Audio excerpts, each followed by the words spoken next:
Watch this. Next,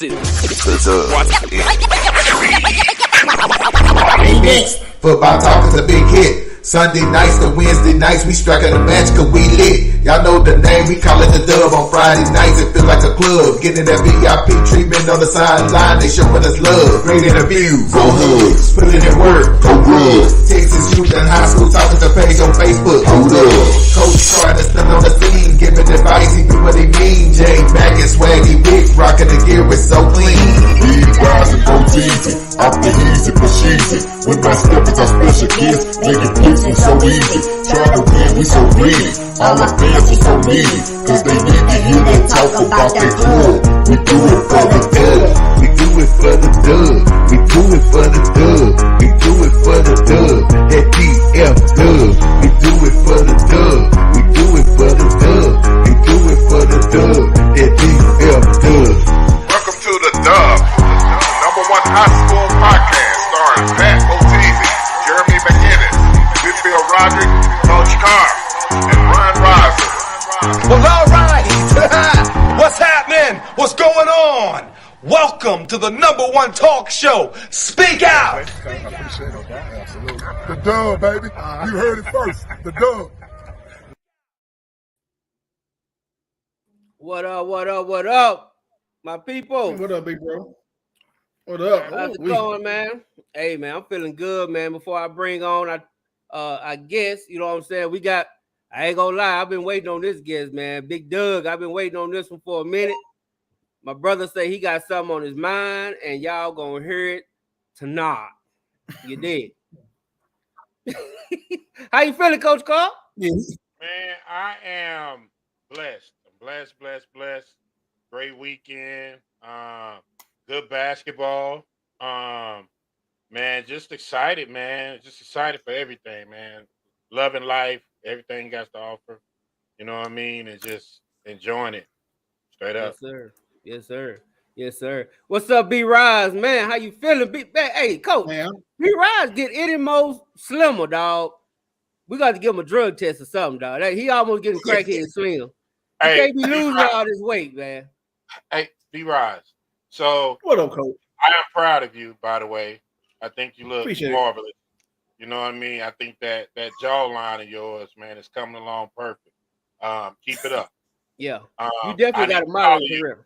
Right. I need to follow you, and I'm making a pledge today that Let's go. I'm gonna be consistent for 30 days, and then let it take care of itself after that. I'm Yes, good. sir. But after this beer, I'm going back in my diet. I'm going right back in my diet after this beer. You look good, though, B-Rise. You look good. High school sports, the Dub. So Hey. that's it. I'm proud of you. Hey, Doug, check your message. I sent you the YouTube link if anybody My needs boy. that. Okay, I'm gonna put that loop. I'm gonna put it in there now. And- Hey man, what's up with it, man? Y'all finally got me on this mother sucker, man. Hey, My Big boy, Doug, my boy. what's happening? Hey, man, Good. I just want to say this. I'm proud of all you guys, man. Thank y'all so much for what y'all doing for the city. Thank y'all. Say ESPN started somewhere, Fox Sports started somewhere. Man, I'm proud of y'all boys, man. Like square business, man. And to y'all, for Brian, man, I'm so proud of you, bro. Like real talk, man. Like my hat goes off to you, bro, because you could have just said fuck it. And you know what I'm saying? Because what you went through, bro, like, hey, I can't even imagine it. You know what I'm saying? And to see you on that sideline, bro, I was just so excited, man. Just so happy for you. And every time I talk to you, you know what I'm saying? You was an up spirit about the kids and everything like that, man. I'm proud of you. Will, man, you just you special to the hood, man.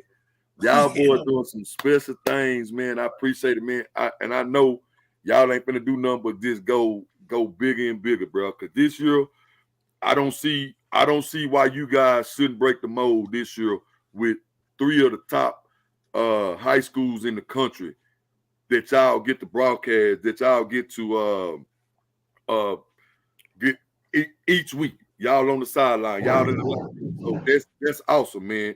Y'all got 3 black coaches that's giving y'all the green light to go ahead and do what y'all do, man. Hey, man, y'all keep going. Hey, man, y'all make sure, if anybody y'all out there tuning in, make sure y'all keep supporting the Dub Show. Because without y'all, man, wouldn't nobody know about our kids around here, bro. Like square business. Would nobody know about what our kids are doing? Not only in Oak Cliff. I see y'all at North Crowley. I be seeing y'all up there in Allen. I be seeing y'all at Den Ryan. I be seeing y'all everywhere. So it ain't just the Oak Cliff kids. It's everybody, man. Hey, man, hat goes off to you guys, dog. Like square business.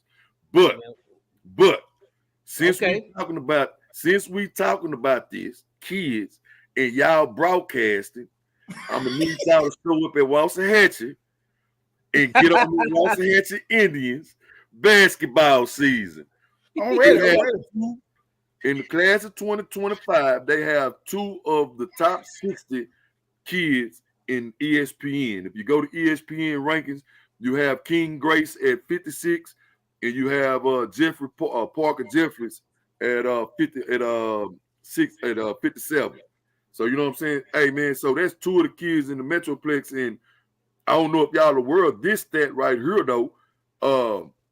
Ron Hollins was the player of the year this year. Right. Next year, you will have the kid Trey Johnson over at Lake Highlands, and I'm claiming it. 2025, King Grace will be the #1 player in the country. You know what I'm saying? So for the next 3 years, you have the top player in the country coming out of right here in our city, man. You know what I'm saying? So I don't know if you guys was aware of that stat, but I just want to make sure y'all know about that stat. Hey, matter of fact, we expanding that, man, because you know our man Swagger, he a real hoop head now. You know what I'm saying? So I'm thinking about just letting. Hey, we actually thinking about just letting Swagger do dub basketball. Let him do his love. That's his passion right now. Okay, and then I'm gonna give you this stat. If you check the draft out, NBA draft out this year, at least 4 kids from the Metroplex should go in the first round. You know what I'm saying? If they don't go the first round, we should have at least 4 kids out of the Metroplex that will get drafted in the NBA this year. You know what I'm saying? That's Mike Myers out of Lancaster, Anthony Black out of DeSoto. You got the kid from Kansas. I can't remember the kid from Kansas' name, but he declared for the draft. From Richardson, right? From Richardson. Yeah, from Richardson. You got that kid, and then you got the kid from Kentucky. I don't know if he could declare it or if he just hit the transfer portal. But I know the kid from Kentucky, he's from Richardson as well. You know what I'm saying? So that's just a stat for you, bro. I don't know. You understand me? Me and Swag, I'm about to get with old Swagger, man. Get his stats man, up. We're gonna get with Swagger, man. We got to get y'all, since you on that hoop thing. We definitely got to get you and Swagger together and start doing that, man. Bumping. We can start putting y'all on the show together weekly right now. We ain't even gotta wait. Hey man, we do that right now. We ain't gotta wait, man. Hey man, let's do it, man. Because we need to talk high school basketball, man. But look, check this out, man. I got my guy, my boy, the best defensive coach in the land, Kyle Ward. What's up, baby? Hold on, let me help you out, Doug. That is the official DC of the Dub. Yes, sir, my boy, man. He is. That's my guy, man. Say B, whenever you get for real about your diet, holler at Kyle Ward, bro. Whenever you get for real about your workout, I'm gonna just share this little story real quick while I got Kyle. So back in November, man, you know what I'm saying? I was diagnosed with high blood pressure and stuff like that. And I was gonna have to start taking pills and stuff. So me and Kyle Ward, we was sitting in the cafeteria, and he was just, doing what Kyle do. We were doing lunchroom duty, and he was like, "Grace, what's wrong with you?" You know what I'm saying? He was just talking to me, and he just put me on. He just held me responsible, held me accountable of this workout plan. You know what I'm saying? He put me on the workout plan, and it was like a gradually slow workout plan. You know what I'm saying? A diet where, you know what I'm saying, where I changed my eating habits, and I had to go to the doctor within 2 weeks. So when I went to the doctor, man, you know what I'm saying, my blood pressure was so high, it was crazy. So after the 2 weeks working with Kyle or whatnot, you know what I'm saying, I went to the doctor or whatnot, and she was like, "This is amazing for 2 weeks of what you have done, of how you jumped around your diet and stuff like that." So when I went back in February, you know what I'm saying, my cholesterol was down, my high blood pressure was down, no pills, no nothing, man. So, man, that's just a testimony, man. So whenever you get for real about your diet, B, and you just want some tips, holler at that boy Kyle Ward, man. He got some great things, man. He got some great things, man. Will, I know you said you want to get for real about it. Hey, but hold on, Doug. Hold on now. I just went to the doctor Friday. My blood pressure 124 over 73. Oh, that's good, there, brother. Yeah, yes. That's good, there, brother. Hey, Will say, don't put that on me, man. That's good, there, brother. Nah, we're not gonna do that. I'm just big bone. Let's welcome our two coaches in, man. You know, I don't even call them guests no more, man. Let's just welcome the homies, man. We got Coach Ward and we got Big Meech. Coach Todd, what's happening with you, Coach Todd? Chilling, man. What's up with it, Coach? Yeah, they part of the show. Shit, they part of the family here. Hey, man, Coach, tell me, man, I've been seeing y'all on the media with, the first week of spring. They got you mic'd up.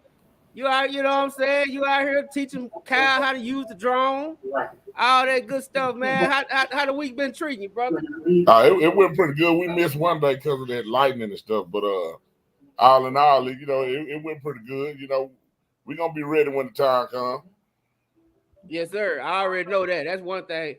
People say you ain't headed out the sock. I said, man, let me tell you, dog. I don't have to worry about sock. I know sock gonna be there when it's time to be there. We gonna make our way around. Though. It's already popular. It's already popping over there.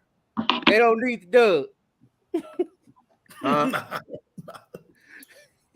a long time. But hey, I do got a question. Swag, I'm not gonna put you on here with a robe on, brother. No. Remember Swaggy say he ain't working today. Leave him off. Like, yeah. He trying to come on with a robe on. We ain't even gonna do it, Swag. I'm gonna tell you that right now. You might well take a picture, put that on Facebook. Not gonna bring you on here with a robe on, brother. This is not the swag of love. But anyway,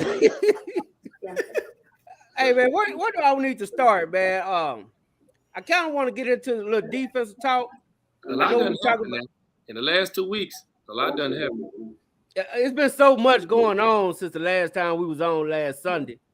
I don't even really know where to start. First, I'm gonna ask, but Doug, brother, where y'all want to start at? There is something you know. No, I'm gonna ask Mr. Grace. I'm gonna ask, I guess. Big Doug, even though I'm trying to get Big Doug to the Doug. He gonna fool with us for his over with. Hey, you got me, man. I'm there. Where you want to start, man? Where you want to start? What's on your heart? If y'all don't mind, man, I want to start right here, man. I want to start with these so-called handlers.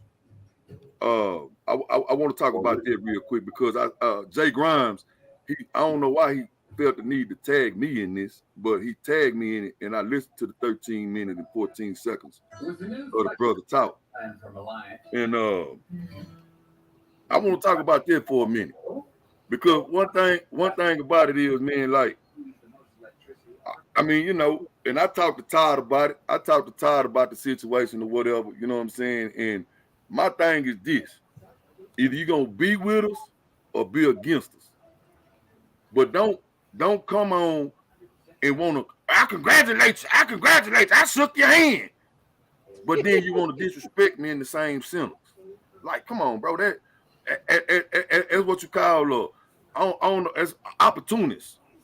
You see a way to come in and get yourself out there, but I guess he got the little kid that getting ready to go to USC, the handler dude. That's what I call him, the handler dude. You know what I'm saying? But you know what? It's a lot of dudes like him that's messing up high school football. Right. You know what I'm saying? And the reason why I say this because I see it a lot. It's always somebody want to make a backroom deal, but never think about the kid. You dig what I'm saying? And it's in situations like this to where you feel like, oh, I got a platform, so now I'm finna come at you. You know what I'm saying? Like, the platform shouldn't be about you. I've been doing this, man, since 2010, when Lancaster went to state in football with Chris Gilbert, and we turned around and win basketball. You dig what I'm saying? I was there with Nick Harvey, signed with Texas A&M when he had the decision where he was going to go. I was there when Deshaun Howell made the decision where he going to go. And my thing is, yeah, you have that opportunity to make a backroom deal, but is it worth it? You know what I'm saying? Is it worth your dignity? Is it worth your pride to take $500 for this kid, and then the kid don't even turn around and go to the school. Now you in cahoots with this school, but you ain't telling that part. You ain't telling the parts that how you done fuck the kid out of this and this and that. You don't tell that part of the story, because that part of the story happened. You know what I'm saying? You every now and then you get blessed to have a kid like that young man got. But he tore down all his credibility when he came at Todd. When he came at Todd, everything that dude had worked for, he discredited himself. I'm this, I'm that. That's cool, you might be. But when you start talking negative about another man that's doing the same thing you're doing, bro, all your discredit, it let us know what you in it for. I'm in it for a check. Because if you feel the need to say that you could come at a 2-time defending state champ, a dude who been in the game 20 years, a dude who done put over 1,000 kids in college, not only in football, but in basketball, just academic, period. If y'all didn't know, I'm gonna give y'all a stat about South Oak Cliff. South Oak Cliff is graduating. 83% of their seniors is going to college next year. That's just not football. That's 83% of their scholars are going to school next year. Guess what? I'm gonna give y'all a secret. Coach Todd is a part of that. He is a part of that when them kids got to go to school, when them kids got to get them grades in. He is a part of that. So he just not putting athletes in school. He putting the whole student body in school. So when you get on here and get to saying little buddy and this and you're not developing kids and you are using kids, no, bro, no. You discredit your whole self because you is discrediting every coach in what we're trying to do. And that's build up a young man and send him somewhere that he ain't never seen before. You dig what I'm saying? This dude talked for 13 minutes and didn't really get nothing accomplished. Made himself look stupid. But that's what's messing up high school football to me. With the 7-on-7, the handlers, he stayed with me. That's what I feel like is messing up the high school football. I do. So that's why I want to start at the Dub. Right. Yeah, say Doug. Handlers. Say Doug, I seen that video and I seen his tweets, but I seen a Facebook post too. This is my thing right here. I seen what Todd posted originally and dude had his words, but if it ain't true, why would you get that upset about what Todd said? He went on his Facebook page, made post after post, and made indirect threats and all that. Right, bro, you ain't built like that. I mean, I did my own research, bro. You're not built like that. And it's easy to talk that high when you in California. You're not in the city. So why do all that high talking and making indirect threats when you're not even in the city? And for you to be, I mean, it must be some type of truth to it. Because, I mean, the kid he's talking about, no different to the kid. He done been to what? 7 schools and 6 schools in 4 years? So, I mean, it must be some type of truth to what Todd said, what I'm getting at. And this just me. I hope he see it because, hey, I don't got to say, I'm about that smoke, so I don't go down. So, I hope he Okay. It must be some truth to what Todd said. Okay. Okay. Yeah, I'm just saying. I got you, B. Ryan. I don't want to get you cranked. I don't want to get you cranked up. But it is Todd. If you want to address all that, you're welcome to address it. I know Doug had to get that off his chest before we moved on, and Rise co-signed it. So far as I'm concerned, it's official. But if you want to get it off your chest, if you got anything you want to add to it or say about it, the floor is yours, Coach. Yeah, I'll be real brief with it, because it ain't really worth that much of my time. But my comments was good toward the post that was made in the comments, and my thing was like, you at Georgia. I mean, everybody at Georgia a star, and my thing is, sometimes it's about paying your dues, because the post said something about, I forgot, said posted something. He was like, they messing over him. He supposed to be the face of the defense.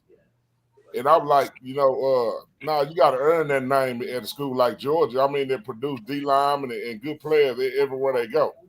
That's all you said. So my thing was about, I mean, I just don't understand. And I talk the same way to kids that go to soccer. I don't give a damn who you is.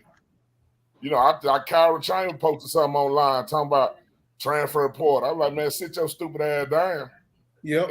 And then Daddy came up to me the other day, like, I'm glad you said that, cause he ain't got a clue right now. Mm-mm. And then now the thing with Tony, I ain't really got no problem with the kid, which is Burr. But he started flying off at the mouth, on this and that. And he got the right to talk and feel how he want to feel.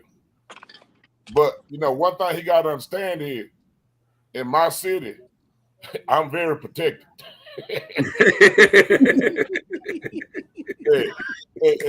I can throw low blows with the lowest of blows. But at the same time, I support kids all the time, and I know numerous coaches and people, not just coaches, but people that support kids. But I ain't always involved with the kids, what they doing. Like you don't see Coach Ward down at Austin asking Sarkeesian them, where his cut of Manny deal at, or what can they do for him to promote himself too. And some people can't make it on their own. Then he started talking about money, this, that, and the other, and all this type of shit. And he sent some receipt talking about he got $100,000 deposit. I mean, but I mean, you come from poverty, so I give $100,000 is a whole bunch of money to you right now. And I ain't tripping. But I really, the dude, like I ain't got no problem with the dude, but I'm gonna state my truth on how I feel about the situation. However it goes. And where we go from there, then so be it. But we got mutual partners, like he cool with Coach We-Fi, he cool with Sid, because I think Sid probably wanted to send it to him. My biggest thing was the comments were made on Sunday. I didn't understand how all this shit came out on Thursday. Like, to me, that sounded like some Sunday night shit or some Monday morning type shit. But then, it went all the way till Thursday. But, I talked to my congregation of people. They told me, man, just let it be. So I just let it be. But better believe, you see my door open right there in the house, and it's in Oak Cliff. You may walk in, but you may not get out. And that's the truth. It's a lock the gates type thing, huh? Yeah, boy, lock the door. Lock the door, Dano. I mean, cause I'm a man, he a man. I mean, everybody a man, but at the end of the day, it is what it is. I ain't gonna lie. I'm gonna give my 2 cents and we gonna move on. I see my man, Coach Eastside's in the house. Swaggy always tell us he quit the show and show up anyway. I don't know what's up with that. He do it every like a Carter nigga, man. That's what them Carter boys do, man. That ain't a Carter thing. It's definitely a Carter how thing. Everybody Swaggy cousin and shit. Like, Swaggy was talking about goddamn everybody his nephew. And I looked up and he was talking about it. 2005, somebody returned the kick. That was his cousin against Sox. Swaggy found the big as hell. All right, though. Yeah, man. Yeah. But I just hate that they had to play out in front of the public like that. We gotta be grown, man, and always make phone calls. No, you finna go? We can't be afraid to make phone calls to each other. You know what I'm saying? Can't be afraid to sit down and talk to somebody. I was just talking to Pat. I was out at the 7-on-7 thing today, and one of the coaches got into it, one of the organizers, and I was telling Pat that his organizer, he got to train his organizers on conflict resolution skills. Like we gotta learn how to de-escalate things. We gotta learn how to solve problems and not strike a match and throw it on there. You know what I'm saying? So I hate that all that had to play out in public. I'm not really with the whole gangster stuff. I could care less about who gangster and who ain't. As far as I'm concerned, I ain't never met nobody that can't die. So everybody gangster as far as I'm concerned. So I don't really care about that. I just hate that all that played out in public, man. And at some point we all gotta be grown and learn how to make a phone call and have resolution skills and put them to use. You know what I'm saying? And that's all I'm done with that. What's up, Coach Eastside? What up, Coach? Y'all doing all right? Yes, sir. Oh, yeah. Man, we just had to clean up some stuff, man. People had something they wanted to say. Had to get that out the way. How you feeling? I'm good, man. I'm good. Got through the draft, so I'm good. You got a little static on you. Coach. Can you hear me? Yeah, it's a little staticky. Okay. You on your laptop? My iPad. On your iPad? Yeah, it's a little static. It look real quick. Might move upstairs. Hold on. Y'all go ahead. Okay. Swagger, how you doing, man? You showed up in your robe. I don't know which one of these lovely ladies you trying to turn on today. Man, I'm chilling. I just wanted to come on and talk to my boy right quick, Doug, about the basketball situation. Then I'm going back to my retreat. Yeah,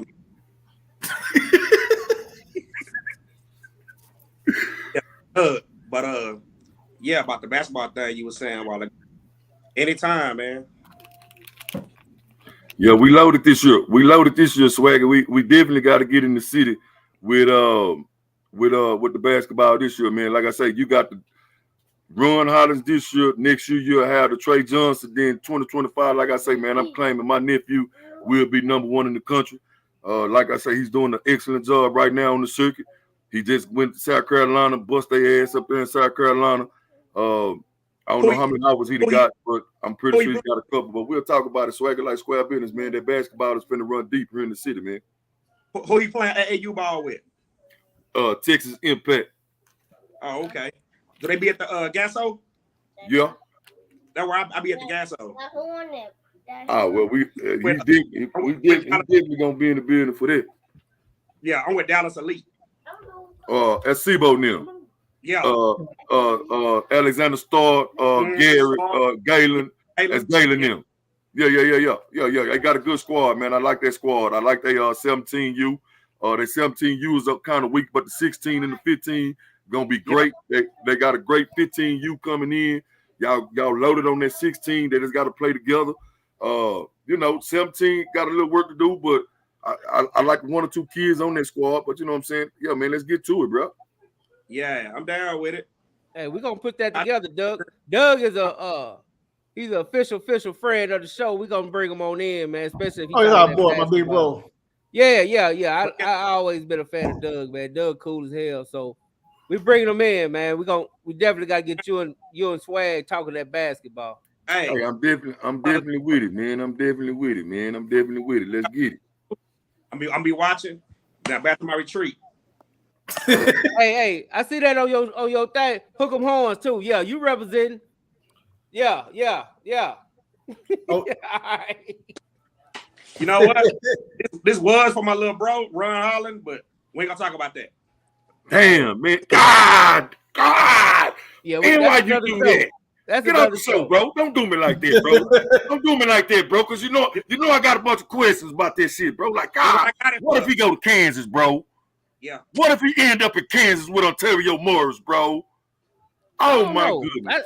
I would like to see him in the GD with Dink. Oh, get off the show, bro. We talking football. Move, man. Yeah, we talking football. Wait, man. Go on, bro. Bro, we talking football, bro. We're not basketball. Come on, man.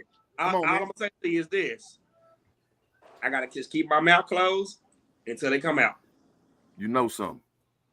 All right, y'all. You know something? He knows something. Yeah. He knows something. He close with the Highlands. He close with the Highlands. That's cool. That's cool. Hey, man, let's talk football, though, man. Let's talk man, football, I'm ready, man. Get out of the way, Hey, before I leave. Oh, shit. Dallas Carter will win state. Wow. And what, nigga? Is Faye Fennel going to 5A? Faye Fennel going to 5A? That's the only reason they gonna win. I got somebody somebody here that's ready to talk some football now, right now. You dig? Oh man, they can't move up like that yet. They gotta wait. Well, I said next year. That's another story we're talking about. Next year they can't move up next year, so they still gonna be 4A, bro.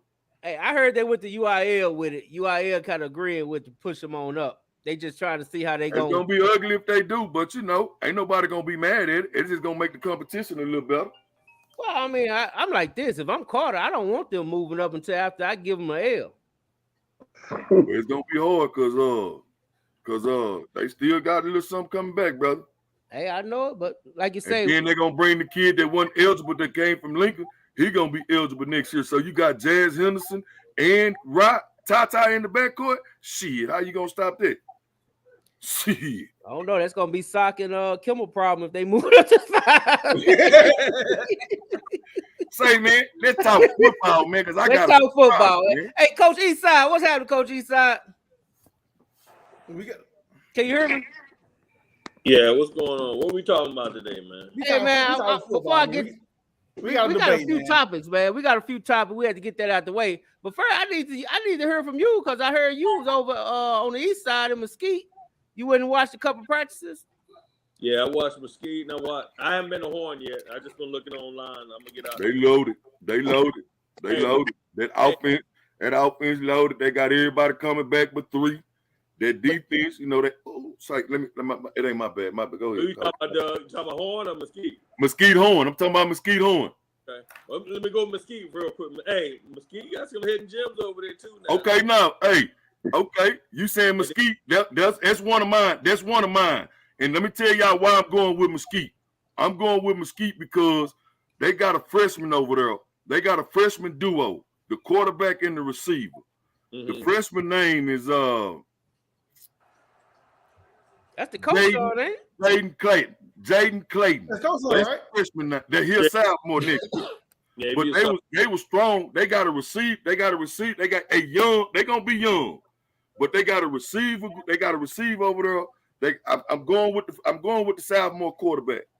You just gonna have to outbeat me with this little dude. Well, Samaj ain't gonna be the starting quarterback over there. He played baseball too. He's a dual sport athlete. With a chance, Samaj be a senior this year. So Davis ain't gonna let him compete. He ain't gonna let him compete for that quarterback spot. They got 4 quarterbacks. But I'm just saying, because Samaj played a good bit. He played half the year last year once Tyreek got hurt. So he played. He couldn't throw that thing. He can't throw that thing like that Clayton kid, though. I don't know. Yeah, he can. Yeah, he can. But see, they cheating too with their receiver. They little freshman receiver should have been on varsity. Yeah, they should have had him on varsity, man. They got without saying too much, they got a receiver coming in too. They got another receiver coming in. So they're gonna be loaded. Him and Eli with Samaje. They got the running backs. They got God damn it. They're gonna have a sophomore running back. Hey, what's the running back name? Yeah, Cleveland. Cleveland gonna be running the ball. He was the freshman. That was their little freshman. This past, and the dude here, he was cool too. He hang with Jaden and them too. I'm gonna be honest, man. Mesquite. I talked to Coach Harris. I'll say it right now. I say it's gonna be between Horn and Mesquite in that district. I'm taking Horn. I'm taking Horn just because of the experience and what they got. Y'all don't think Rockwall? Y'all think Rockwall? They lost too many. Rockwall lost too many. Rockwall done, dog. They lost too many, coach. But they always in the mix.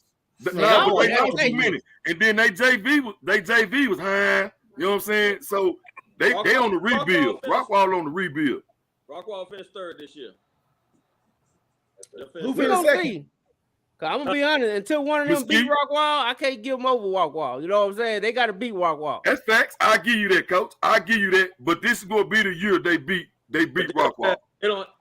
Noble's gone, right? Noble's gone. The quarterbacks ain't what they used to be. They got. Oh, okay. Braden Locke's brother come on. This would be his first year, so we're gonna look at Braden Locke's older brother. Probably better than his brother, but he coming in Ashton and running back. Rockwall finished 3rd, dog. Trying to tell you. Okay, so tell me this, fellas. I'm gonna go. Let's welcome in. We got my main man Lamont has finally made it. You know, he the one been online. He been getting a lot of these Sox fans really, really upset. He been on Sox. He been on Sox bumper. Say, man, he ain't been on that bumper, man. He ain't been on that bumper. He just been on the curb. You know what I'm saying? He ain't been on that bumper. You know what I'm saying? He just been on the sideline. It just be my opinion, man. He doing what he's supposed to do. He doing exactly what I expect somebody that don't understand the sock culture. I get it. Big got real quick question back to Mesquite. Jaden Clayton. Any chance of that? It's about Michael Bebe Clayton's son? Yeah, Bebe boy. Baby. I had him on 11U. Kid had an arm in. I know who you're talking about, man. Say now he can throwing slang 60 it. yards flat-footed, man. Yeah, he can slang He it. I throwing had him 60 on the yards review. flat-footed, man. Go check him out, man. The kid is what that is, man. Now Yeah, he might now he probably gonna have to wait his turn, but if he get a chance to compete, I think he's gonna. He can definitely slang it. If he's not the backup, then I'll put him back on JV. If he's not the number 2, then put him on JV and let him do another year, develop him one more year, and then have 2 years left with him to rock out. He definitely got an arm. He had one. We had him on 11U. He can slang it. There's another kid out there. It's not Samaje. It's not Coach Harris' son. It's not Bebe's kid. There's another quarterback out there that can throw too. Baby's kid. Hey, look at this old fire. Hey, somebody read that. Coach Ward, you wanna answer that, or you want Todd to answer this? He say, can we talk some soccer football? Interested to learn about newcomers to the school that will be an impact player this year. I read about a D lineman from a private school. Hate we couldn't hold on to the QB. Y'all tell me what QB y'all couldn't get. I don't know. This new to us. What's going on? I'm assuming that's breaking news. I'm assuming he's talking about the Arlington kid. Okay. As far as quarterback. The D lineman went to Gateway and family moved over there. So I think he'll be a player that'll make an impact. So we looking forward to Gateway players now? Hey man, look. Hey, whatever y'all want to call it, he gonna have a sock uniform on, so he ain't Gateway no more. I just asked a question. He ain't Gateway no more. He's sock. He the milker. They said a D lineman from a private school, man. I'm just saying the kid that I think about, that's a boy. I think he's finna be a senior, so he the only kid they probably talking about. I'm just saying, man, we looking forward to Gateway players now at SOC. That's hey. What you think about that, Coach Carr? I think the rich gets richer, poor gets poor.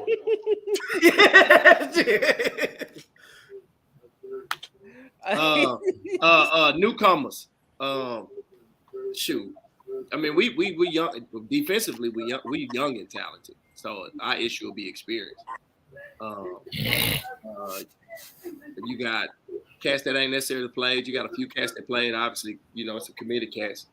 Kerry Williams, Brandon Jones, Jacoby Grant. He played a little bit last year. Played key role in the playoffs actually. You got some young pushing. You got another Muhammad, Biz Muhammad. You got man, Kane. Huh? No, I'm just saying y'all got another Muhammad. Yeah, he been there though. He ain't no transfer. He been there. He the last one. He'll be saying this year. Yeah, he been there. So I don't want to talk because I got my hate on the. They got another transfer. No, I wasn't. No, hey, that ain't me, bro. That ain't me. Right. He know what I'm talking to. Damn, he know what I'm talking to. Swaggy not on tonight. Oh, okay. So we got Swaggy snitching ass. You gonna put it on Swaggy? Okay, you're right. Hey, but I'm glad you said that, Grace, because some Swaggy said, I feel like we need to define it. Like when people say other people kids, they own kids, I think we really gotta make a definition for that. You know what I'm saying? Like, what is somebody's own kids? Did they go to second grade? Where does the grade start? Is it second? Is it fifth? Is it ninth? When he signed his letter of intent. Let me speak on that. Like, what is somebody's own kids? Because we can go through every roster in the state of any winning team in the last 15 years and find kids who wasn't there in ninth grade or wasn't there in seventh grade. So who is their own kids? Man, nobody has their own kids, man. Like I'm a little league coach. They tell us all the time, them not the players. It's up to the parents. The parents want to take them and move to a different school, different team. That's on the parents. That's their decision. Nobody's kid belongs to a certain school or a certain coach. If they want to move around, that's on them. Yeah. I could be wondering because that's thrown out. I hate that. Yeah. And I'm be honest. But look at it when we won the first title, DeSoto people was throwing that out a lot because there was some kids that had went to school in DeSoto on our team. Yeah. And that, it never was nothing that we talked about publicly. But I mean, like I said, you can look at every team, you know what I'm saying, and say that. So I be wondering where it come from. Like, what's the baseline for it? You know what I mean? Because when Swaggy said it about Duncanville in front of company last week, I really had a big problem with it. You know what I'm saying? Because I was like, okay, well, what is somebody on? What they do with other people's kids? Well, who is other people's kids? Because when I look at Duncanville, I see the same kids at Duncanville. I know what Duncanville gonna have next year for the most part. I promise you, you go to Duncanville Junior High, 90% of them kids going to the high school. Right. I agree. But I think though, J Mac, if you look at programs, not just schools, you know what I mean? So when you talk about a DeSoto, you talk about SOC, you talk about Duncanville, you talking about programs. Most of them kids are not gonna leave out of those programs. You know what I mean? And if they are leaving, it's probably more people coming in than it is people leaving. And the kids who are leaving from those programs are going to other schools. They're not going, necessarily to other like programs. Like the kids from DeSoto that go to SOC, like to me, that was more of SOC making that migration to turn it into a program where I can get a scholarship, B, I can play good football. But hold on, Will. And we get an opportunity. But Will. Hey, and it goes back to the first migration. Like, hold on, but Kyle, let's go back. Let's go back to when Emmett was there. We was building the program then. So no, I'm with you. I'm saying when it comes to transferring, yeah. You know what I mean? Yeah. Most kids at SOC are not leaving SOC. They'll probably be more inclined to be asked to leave SOC than to leave SOC. Yeah, you know what I mean. And Will, what you was referencing, if you go back to the first migration, because when you look at like the DeSoto kids that was in Redford, was the Muhammad's. The Muhammad's, all their parents went to SOC. So now the parents send their kids back to SOC, and people look at it like, well, they was in DeSoto. You know what I'm saying? But who kids are they really? Yeah, how do you define that? You know what I'm saying? When everybody in the family went to SOC. You know what I'm saying? That's the thing about Black Flight. I think that I don't think a lot of people necessarily understand it. It ain't necessarily just if you're from this city, it's from any city, because it happened everywhere. You know, we move. But when it's a pride and a reason to go back to where we're from, most people do that. But does that make that, you know what I'm saying? That's always the thing. You know, it depending on the perspective of the person looking at it. Right. But from my understanding, it's more like the kids that's leaving the Sox, the Duncanvilles, and the other schools. You know, they're leaving those schools to go to rest to play. They may see, okay, damn, you know, this kid, this is a 3-star ahead of me. Maybe I can go to Carter and play and get some, looked at. That's just from what I've been seeing. Yeah, or if the kid from DeSoto, they might go to Red Oak and watch hats. That's just attrition, though, right? You know what I'm saying? So that's the thing about football is that attrition is gonna separate a lot of them dudes. Right. You know what I mean? So when you get those cats that's transferring, that's just showing that you have depth. And then guys, you know what I mean? I can't say it's I'm not gonna play here, I don't want to wait thing. I don't know where we stop being patient and allowing development to happen. Right. You know what I'm saying? And I think a lot of people want to rush their development. Right. All right, and I'm gonna put it into this. This is the last part of that. I'm gonna get the last word on that. I feel like it ain't nobody's business where a parent want to take their kid, and it is what it is. Whatever that parent want to take their kid, that's their business. It ain't your business. Your business is to show up and cheer or boo, whatever one you want to do. Right. And that's how we need to lead that. We need to lead. Now, I got one question because we got to define. I want to define the word elite because we got a real good discussion I want to get y'all guys' opinion about. But before I do it, can I ask y'all one question about, I need y'all to give me 5 teams, the 5 top team defense. Who we looking forward to next year? Who you got top 5 going into next year? I'm gonna start it with you, B. Rise, and I'm gonna work my way around. Real quick, hit me up, B. Rise. All right, I'm going to obvious, Duncanville, of course. Going with Sock, DeSoto, Alito, and what's that? Agar or Walter Hatcher. Those are my 5 teams, 5 or 6 teams. So Okay. D-Ville, Duncanville, Sock, DeSoto, they DB gonna be pretty good. Alito and Walter Hatcher. Okay. What you got, Coach Carl? I got Duncanville, Sock, Allen, defense, North Crowley, and Rallying Out, I got Argyle. Okay, Argyle. Okay. Damn, they're my 16. I like that. What you got, Lamont? Do you got it? You talking just defense, right? Yeah, This defense. defense going into next year. And I'm gonna tell y'all right now, I ain't heard one team on the list, and I'm kind of offended. But go ahead, Lamont. Got to start them folks on Kevin Wilson. I mean, it's a rivalry, but it is what it is. Best defense in the state. Sock, the Florida State DeSoto, Longview, and Alito. Okay. I can deal with that. Coach Eastside, what you got 5 for me? Yeah, I mean, of course you got Duncanville, DeSoto. We'll have some. You got Byron Nelson. Byron Nelson defense gonna be one of the best.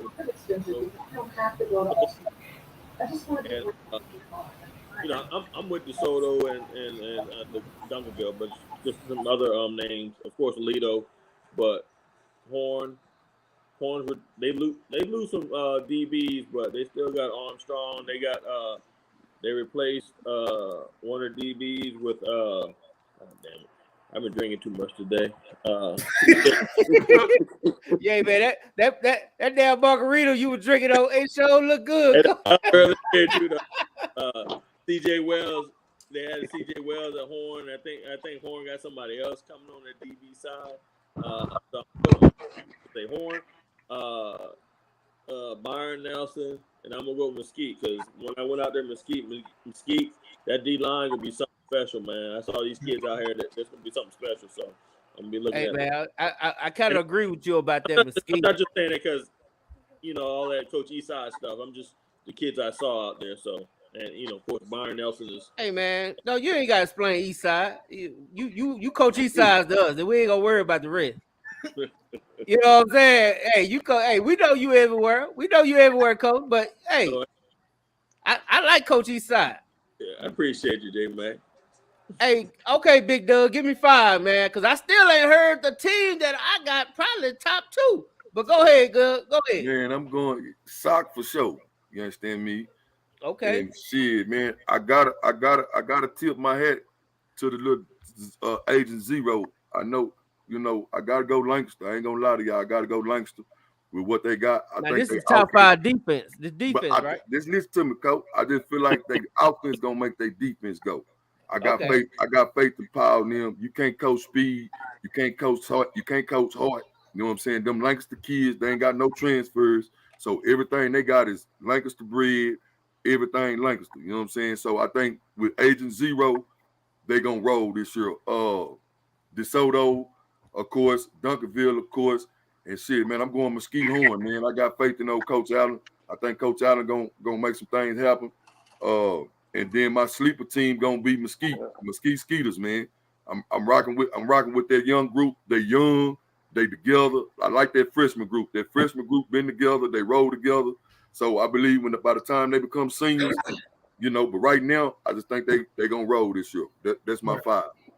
I can't believe Coach Carter didn't even say North Crowley, boy. Coach Carter wrong, man. He did. Did you say North Crowley? Did you? I did. Okay. I missed it. I apologize to you, no problem. Coach Carl. Coach Kyle, you want some of this, or you want to skip it because you're a coach? Nah, I just don't mention us. Duncanville for sure. I like to see year in and year out how they plug and play. Lone Star is already pretty good on defense. So I keep up with what they doing. Normally when they ain't winning a lot of games, it's because they ain't scoring a lot. Lancaster was really good last year on defense. Whether they won or lost, they lost a playoff game, and I think they only gave up 10 points on defense. Something like that.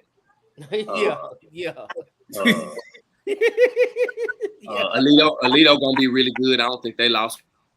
So they'll be really good. The last spot, let me think. Longview, East Texas. I keep them out of it. Let's see what them boys do at City Hill, man. They're gonna start over again. Put a little pressure. Let me see. Put a little pressure on City Hill. Yeah, I'm eager to see if they're gonna do a little something on defense. Because they typically have been good on defense. You know what I'm saying? I ain't gonna lie, man. We're gonna do they can right the ship. Hey, we're gonna do a Cedar Hill show, man. A flashback, man. I really think the Cedar Hill era, when they was really running shit, just got glazed over. Like when they was really dominating. They was dominating. Yeah, so we're gonna do a show just about that. Under Joy, right? Like under Joy McGuire. Yeah, under Joy. Right, yeah, they're rolling. Yeah, they was rolling. Hey, even after Joy McGuire, they were what? No, they weren't. No, they didn't dominate after Joy. They had a good year. But they played good defense though. They played good. They always play good defense. They always good defense. They play good defense now. But when you talk about under Joy, they was different. It wasn't. I mean, they was the best team on the South Side. I mean, I know them in DeSoto. For a while, man. They had a good little stretch where they was. They sure did. They was the South Side for a while. You know what I'm saying? Yeah. And I feel like we got to pay homage to that.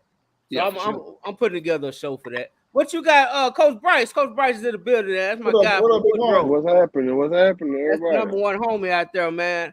You got 5 for me? I think. Don't say Woodrow, dog, because we ain't gonna take no lies. No, I think Duncanville won. Their defense always been top ranked. DeSoto coming back. I'm supposed to give homage to the 3 sock number 1 because hell they kicked our ass in 5A. I think Alito defense is some style, but my last one is Lancaster. Like you can't coach speed, you can't coach what they got, and Weibo always come with it, man. It's just sometimes they mismatches they see in that 3rd, 4th round. They just ain't got no discipline. If Powell formulates some discipline over there, it's gonna be hard to beat them boys. And that's the only thing that stopped them in the playoffs. No discipline. Yeah. If they had discipline, that's the state champs right there, man. I'll be honest with you. I think Coach Muhammad is one of the top young coaches in DFW right now. I think Coach Muhammad and Coach Barner, I think they are the standard when it comes to young coordinators. And they ain't young out here. Well, they ain't old, Coach. You can't say young, man. Born a year younger than me. I think Muhammad 2 years young. They're not young. But they first year coordinators, Coach. They second year coordinators. Everybody wasn't able to link up with Todd. Born been a coordinator before, fam. See, that's when we get to this elite talk. I'm gonna start giving y'all the history on a lot of these folks. He been a coordinator. I'm not tolerating no disrespect to Bonner. How is that hate? Like y'all gotta chill with this hate. Come on, man. Who's the coordinator? Who did Bonner coordinate? You said he was young. I said he's not young. You said he's a young coordinator. I said he's been a coordinator before. Where at? As far as I know, how did I just hate on my cousin? No, I didn't really hate like that. I'm just saying. You said we gotta quit hate. Like, how was that hating? He not young. Yeah, because that is kind of close, right? Ray, one of my favorites. Him and Muhammad. Now you the DC of the dub, but like they right next to line. That's what I'm saying. Like I'm saying, this is the thing about the dub. We can't just be Negroes in here just talking shit. There's some facts to this. That's what me and Todd here is fact checkers. So when you call Ray a young coordinator, I gotta correct you, fam. He was a coordinator for 24 years. That's a D-line coach, fam. Now you got young though. Right. You been around for a minute. Okay. Let me get the Todd. You got 5 you want to talk about? Yeah, no. What the question is again? My question is, what are your top 5 defenses going into this upcoming season? I mean, you all got to stop Dunkerville. So I put them one. I mean, truth be told, I think Lancaster really is number 2. I mean, because you can also go back to watching they scrimmage versus DeSoto last year. Like they did some good things the way they're flying around. I'm interested, number 3, to see how DeSoto defense carries over this year with a lot of those guys coming back, to see if they going to, become more, like a dominant, more dominant this year. I mean, Alito, because, we done played them guys since them kids was freshmen. So I kind of seen how, how they grew and developed. And the thing with Alito is that people don't understand how offenses contribute to making a good defense. Right. And I think if you really look at a lot of them schools, when DeSoto defense really turned it around, you got Dunkerville. I mean, you could even look at us last year. It's because the offense can run the ball. And the offense that can run the ball makes you have a better defense because you limit possessions, you limit the amount of plays that defense plays. Like I said, Lancaster. I mean, you got your. I mean, I don't really branch out far to know too much about the North Crowleys and the Horns and stuff like that. But I'm gonna say what I'm interested in is I want to see how Melissa defense, with a couple, because they got a couple star power guys that I think is probably some of the better players in the whole DFW area. I want to see how Melissa defense. Do they get some more players to go along with the ones that they got and how dominant they become? And I always wonder, at the last one, will they ever play defense? Is what I would say is what's that school out there? I want to know will Lovejoy ever play good defense? So I'm always interested in that. Yeah. I don't think they do. They winning off the offense. Yeah. They take pride in that. I would pick Melissa defense over Lovejoy defense. Yeah, I should have put Melissa in there. I mean, because I think they got one of the better defensive linemen, in the area and the state of Texas. And their linebacker, he damn good too. He ain't talked about a lot, but they got some football players over there. Yeah, he been picking up some offers. He picked up some big offers. The little white boy linebacker, right? No, it was 2 black kids. Number 2 and number 18. Which one? Lovejoy. Oh, you talking about Lovejoy? Yeah, well, they linebacker just committed to Ohio State. Yeah. His dad rich though, so he ain't got to play college football. That's Lovejoy, not Melissa. Yeah, that's Lovejoy with Gino Prince. Yeah. Okay. Now I'm gonna give y'all my top 5 real quick. All right. Of course, we're gonna go Dunkerville because that's just what it is. I'm gonna put number 2. I put Lancaster because, like I said before Ward disrespected my man Muhammad. I just think he's a top upcoming young DC out there. You know what I'm saying? But you can't say young though, J Mac. He young to me, coach. He just got the job. No, nigga, you old. You don't define when you become a coordinator as your age. Yeah. Well, I'm not talking about young as far as age. I'm talking about young as far as he just got the coordinator job. Yeah, but don't nobody give a damn about that shit. Okay. I'm being real. Like if you got that shit when you're 22 and you go out there and get your ass roasted. Well, you're right. This is what we resort to. I'm Hey man, hey, I can't argue with that. I can't argue with that.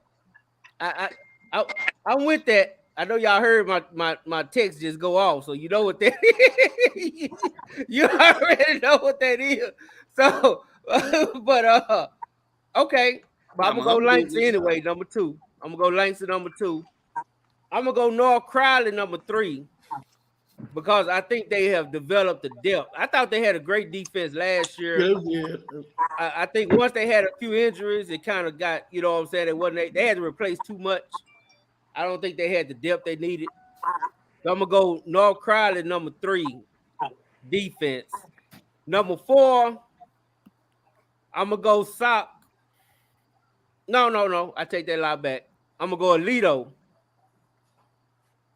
because I think Alito really is got a good defense. Like what I saw the way they adjusted and shut down what Longview was doing. Yeah. Longview ought to be embarrassed. Like they Especially with their running should be back. ashamed of Especially with themselves. the You heard that running back. running they back, receiver too. Especially with the receiver, they should be embarrassed. had. Yeah, they should He be going to ashamed of Alabama or themselves. something, right? Yeah. Yeah. He didn't get enough touches. Yeah, man, King should resign. I ain't gonna Too lie. much, He just too needs to much resign. power damn. football. Why he needs got to to resign though? Like, God damn, J Mac. No, Like, man, he said, hold on, J Mac. I gotta keep it real, man. Y'all know J-Mac keep it real. But then what I'm saying, you got to realize that the brand of ball that they play down there, just because it ain't pretty like y'all want to see it, don't mean it ain't effective. Like that brand of ball beat everybody except Alito, the team that got 11 state championships, and because you lose to Alito in a close game, then it's like you need to kill yourself. Like this shit crazy. Yeah, man. Yeah, coach. I feel like that though. Hey, But I'm saying when you look at Alito and you look at Longview, the first I said they two teams in their own culture mirror each other. Like that game can go either way. Like why does the team that lose gotta go die? Because they just gave up it. They gave it up, coach. They didn't just give it up, they got beat, and the other team made more plays in the clutch. Coach. They gave it up, coach. Nah, cause see, you know why this shit run me hot? Cause I don't want you to run hot now, coach. Nah, cause that's what I'm saying. Cause if Alito don't fumble or something like that, and we had to lose to Alito, then everybody say we should have got killed and died ourselves too. Yeah, No, y'all just dead would've in the been- water. y'all just Y'all would've dead been in the worse. water though, coach. Y'all was Yeah. dead in the water. And Todd, y'all just would have been the worst coaches in the history of football. That's all. But they was already the worst Hey, coach. Will. They was already the But worst. this is my thing though. Not once when Allen had Kyler Murray playing DeSoto and the fucking wind took the ball out the middle of the air, blew it backwards when Allen punted, and it bounced off DeSoto leg. Ain't nobody say shit about that. But as soon as it's something with us, it's always we need to go kill ourselves. They had Kyler Murray and all them great players, and if the wind don't blow that damn ball back, they lose. Hey, coach, I said God didn't like Coach Mathis. I said that. That's a whole nother thing, Todd. In the heavyweight fight, J Mac, man, somebody gonna lose in the heavyweight fight, man. I get it, coach. I get it, and I respect, and I get what you're saying. But at the same time, I was there at the Alito Longview game. Me too. And I'm telling you, man, Longview did not handle that game the way they should have. They panicked and they choked. They got beat. Alito defense stepped up and they did a great job of pounding that goddamn running back. And the Longview forte, because the quarterback play is not passing the ball, so they couldn't exploit what everybody wants them to exploit. And the kid that came on from Paris Episcopal called the game, J Mac. He sure did. He did. And we called him crazy. Yeah. He did. Well, we called did, him yes. Absolutely. But check it out though, J Mac. But it still went down to this. The receiver didn't get enough touches. That he's like Randy Moss. You know what I mean? You just gotta throw it at him. Continuously. At least loosen them up. I'm telling you right now, I was on the sideline looking. But Dude, I'ma they say had this. no answer. They I'ma had say- no I'ma say answer this, for that J-Mac, wide though. receiver. Go ahead, say Brian. this. 2 years ago, well, not 2 years ago, last year when I was in Tyler Legacy, we playing Longview. But the last 2 years, that receiver looked good because you had King Jr. Since King Jr. was gone, it's been a different play with Tatum with that receiver. He nice, don't get me wrong, but to be able to get more quarterback play and him get more touches, it's a different quarterback back there than when King Jr. was there. His freshman sophomore year, he had a quarterback that can put the ball anywhere. After that, it was just your athletic ability. Because now his skill set is put the ball anywhere. Yeah. Yeah, his catch radius is huge. I know, but the thing was, they got like you can scheme it if you ain't got good quarterback play. Yeah, yeah. They just put over the top, have somebody on underneath him. Man, I'm be honest, dog. Alito was defeated. Alito was defeated. I'm telling you. I Man, looked like at J-Mac, was you at the same game? I was at the game. I was looking at their eyes, coach. They had in the no second answer. half, man. They had no answer for this kid, dog. I'm telling you. You talking about the first half? I'm talking about the first half. That's all I'm talking about right now. now. But have you ever heard of a thing called you go to the locker room and the bands come out and play, and then you make some adjustments and you do some other shit?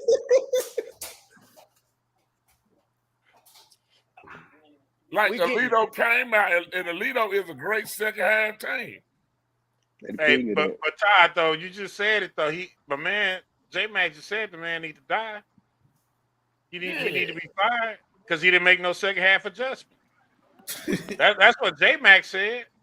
That's what I'm saying. That's why I'm saying it's time to retire, coach. Man, sometimes your adjustment come off what your personnel can do. Thank you. Dog, I don't know what I'm gonna tell you like this. You know what? I'm gonna let it go. I'm gonna finish my top 5. I'm gonna let it go. Yeah, say your last 2, man. I'm gonna let it go, man. I'm gonna let it go. But I do got Alito number 3 because they do got a good defense, even though they was getting roasted that first half against Longview, and Longview decided to play into their hands. Number 4. I'm just saying, dog. I'm just saying. So Alito number 4, North Crowley number 3, Langston 2, Dougaville 1, 5. I'm gonna give the sock over to Soto for the simple fact Coach Ward is a DC.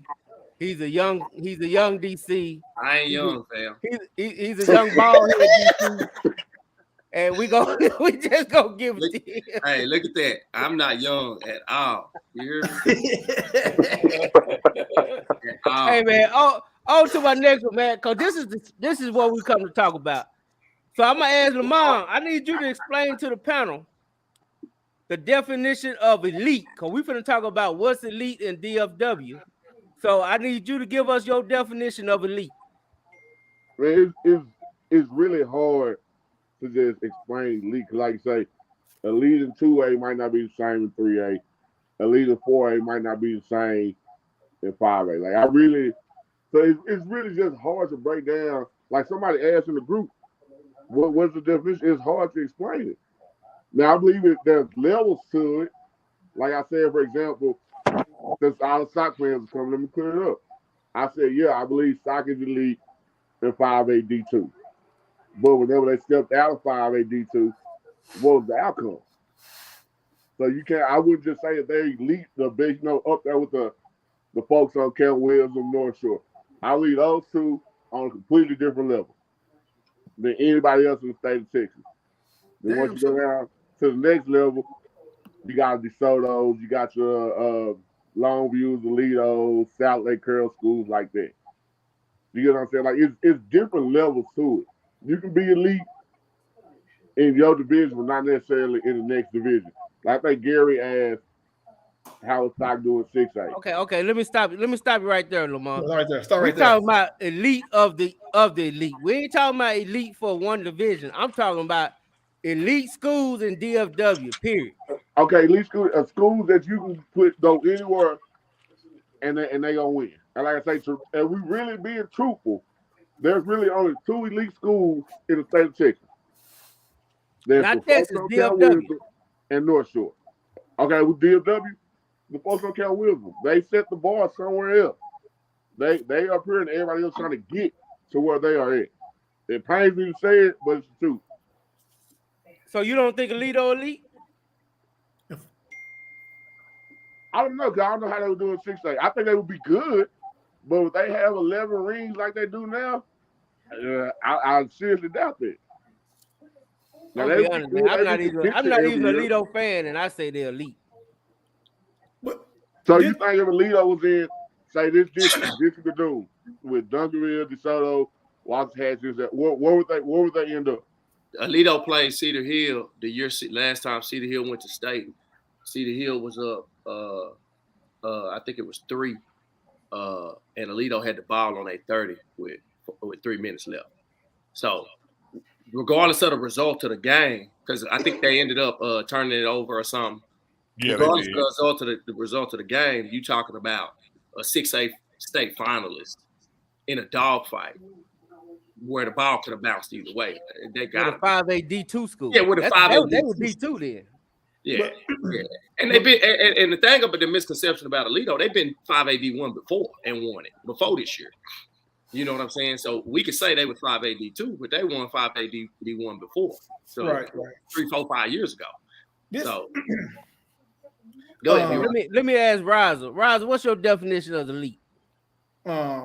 My definition of elite, like you said, you can win on any level. You know, we saying win on any level, or are we talking about a state championship? Well, okay. Let's put like this, coach. Let's compete. Because Ellison said that too, and I want to make sure we clarify because I feel like everybody finna say win, but we got to define what that means. I'm gonna say more so compete. Like let's gotta define that too. Okay. Put it like this: Will they play? Will they be practicing on Thanksgiving? Put like this. Okay, I'm like this. Just hypothetically, if let's put Sock in the district with Prosper, Allen, and Geyer and Boswell. Well, they better. I mean, just my opinion. I think if they was in that district, they probably would finish 3rd. And if they was in the start with DeSoto, they probably same thing. Probably finish 3rd or possibly 4th. They would compete. They would beat the Mansfields, the Lake Ridge, the Lexi. They'll beat them. If they made the playoff run, they'll be a 6A D2 school. They're a 3rd round team. That's my opinion. Dude. That's competing. Maybe 4th round. Do I see them win a state as a 6A school right now? No, but as a 5A, of course they're the champs. So they'll still better compete before just winning. I don't think so. Right now. So who's your elite schools in DFW, B-Rod? In DFW, my elite schools going into next year. I mean, just of course Duncanville, DeSoto, they're state champs. You got Geyer. Am I surprised? You know what? I'm gonna go Louisville and I'm gonna go with Prosper. So, see, that's my dilemma right there, bro. Oh, stop. How is Sock not in? How? Hold on, man. Hold up. Because when Allen was winning, it wasn't no second guess. Allen did it. Allen. When South Lake Curl was winning, South Lake Curl. Until South Lake Curl got beat, it was South Lake Curl. So until Sock get beat, we elite. But hold on, bro. We elite, bro. You mentioned elite in 5A. It's levels to it. In 5A. Man, we got 2 state championships, bro. Until we lose, we elite, bro. Hey, Big Dog, let me ask you this. Who have y'all beaten outside of 5A D2? Excuse me? This year alone, bro. Lost to the folks on Kel Wilson. Lost to Solo by 3 touchdowns. Lost to Man, we won state, bro. We won state, bro. It's levels to it. Man, it was 146 schools trying to win state, bro. I got a question. Hey, hold on a second. I got a question, Esau. Ellison. Yeah. Before DeSoto beat Geyer in the last 5 years, who had DeSoto beat? And that's why I say them folks on Cal Williams on another level from us. No. That we ain't talking about Duncanville. I'm saying before DeSoto beat Geyer in the last 5 seasons, who had DeSoto beat? That's the question. You're breaking in and out of my phone. I said who had DeSoto beat in the last 5 years before they beat Geyer? I'm not. We have to go back and look. I'm not really sure. Hey, let me ask a question. Why are y'all when he's asking you the definition of elite? Why are y'all are saying there's levels to it? Can't you be elite in your own level? Why are y'all saying? That's what we're saying. Why would Sock is elite, but if we elite in 5A, we are the defending state champs. Until we lose, bro, we are an elite program, bro. What is you saying? No one said if they played on that, then they elite. No, that's not how it works. So Elite is this, bro. Elite is a kid. You can take an elite kid. A kid can go from Sock, Duncanville, Mansfield, to wherever, and he gonna play. You can take any of them kids at Sock. Okay, let's take Manny Muhammad. Spring game, balling as a freshman. What other freshmen y'all see out there balling? But it's a team game. I mean, it's not just one player though. You can have elite players on a trash team. Not saying okay. Do you consider teams? Let me ask you this: do you consider Lancaster elite? Nah, they're a good program, but until they at least get to a state championship, at least play in one, good program, but they ain't got over the hump yet. So Sock not an elite team. Sock is elite, like I said, but it's a but. No. We only got one definition of elite. Ain't no buts. Either ain't no but. That's all I'm saying, man. Ain't no but. I believe there's different levels to elite. Like I say, you can be elite in your division. Because at the end of the day, that's all that matters. That's hating. That's hating, bro. That's hating. I'm sorry, bro. That's hating. I'm sorry. Hey, man, that's hating. Because you don't give Duncanville the same definition. Duncanville don't get when Duncanville went in there and lost, when Samples lost 3 years in a row to North Shore, y'all was still making them elite. It's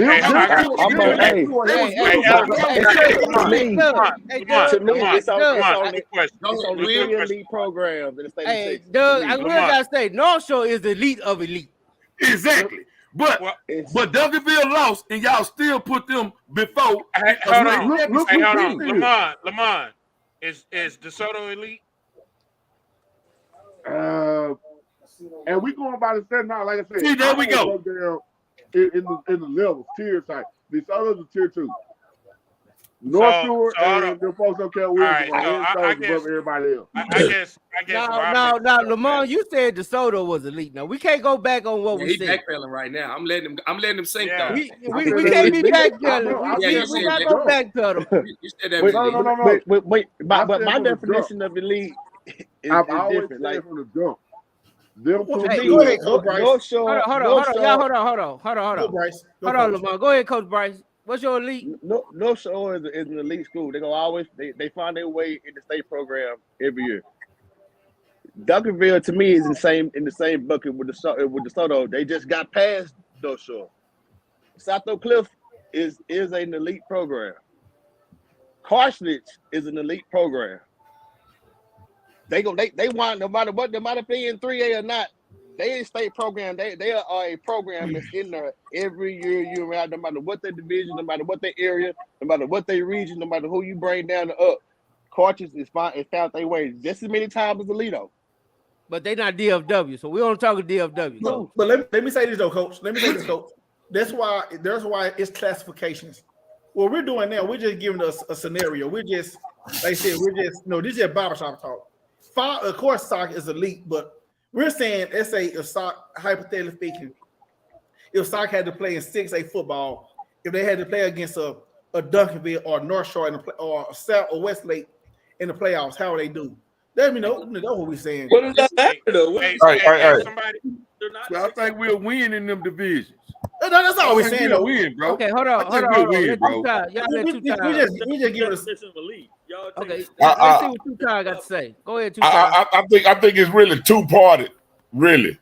Okay, so let's just say 5A. Let's keep it in classification right now, and let's go by elite or what the people establish elite. And I think elite need to be judged over a 5-year period. Number one, there got to be some time to be elite. I mean, there got to be some consistency with the shit too. So now let's break it on back. And now you start talking. If you put Sock in 6A, which means now what you got to do is you got to double our population. If you double our population and you make Sock have 2,800 kids, we don't need 4,000. Give us 2,800 kids. That means we got the probability of not having 11 D1s. We got the probability of having 22 D1s. That's doubling our population. Bingo. But hold on, Coach. That ain't really fair though, Coach, because it ain't fair. But y'all making that part of the discussion. That shouldn't be part of the discussion. when you Well, talk You about gotta okay, give so, us all right. the tools to work with it. We So- going 6A. You gotta give us something to work with at 6A. Okay, so You here's say my that, but what question. about Here's my question, though, Okay. J-Mac. Go ahead, coach. Duncanville. What was the score last year? Duncanville South. 23-10. They scored with a minute left. 23-10.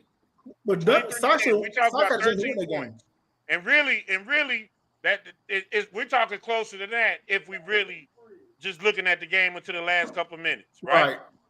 So you mean to tell me that team right there can't compete against Waxahachie, can't compete against Cedar Hill, can't compete against DeSoto? And let's be honest, the second half of DeSoto game, that was a different ball game. Yeah. That was a different ball game. Yeah. let me So nobody let's said not. they couldn't compete. I never Well, once hold said on, that. Lamont. I said and I listened to you. All right, I told you on the internet. Y'all went ghost for 5 years when y'all won a state title. That's We not didn't elite. go. Y'all Hold kept on, my saying, man. I'm talking, but I gave you credit though, right? man. So y'all went missing for 5 years. Consistency is the truest measure of performance. You cannot tell me anywhere in America, anywhere in a world, that a school that is a back-to-back state champion, I don't care if it's 5A, 4A, 3A, 2A, 6A, 10A, that they are not an elite program. Wherever they go play, people are going to show up and come watch them. That's an elite program. People going to turn up whenever Sox show up. And that's real talk.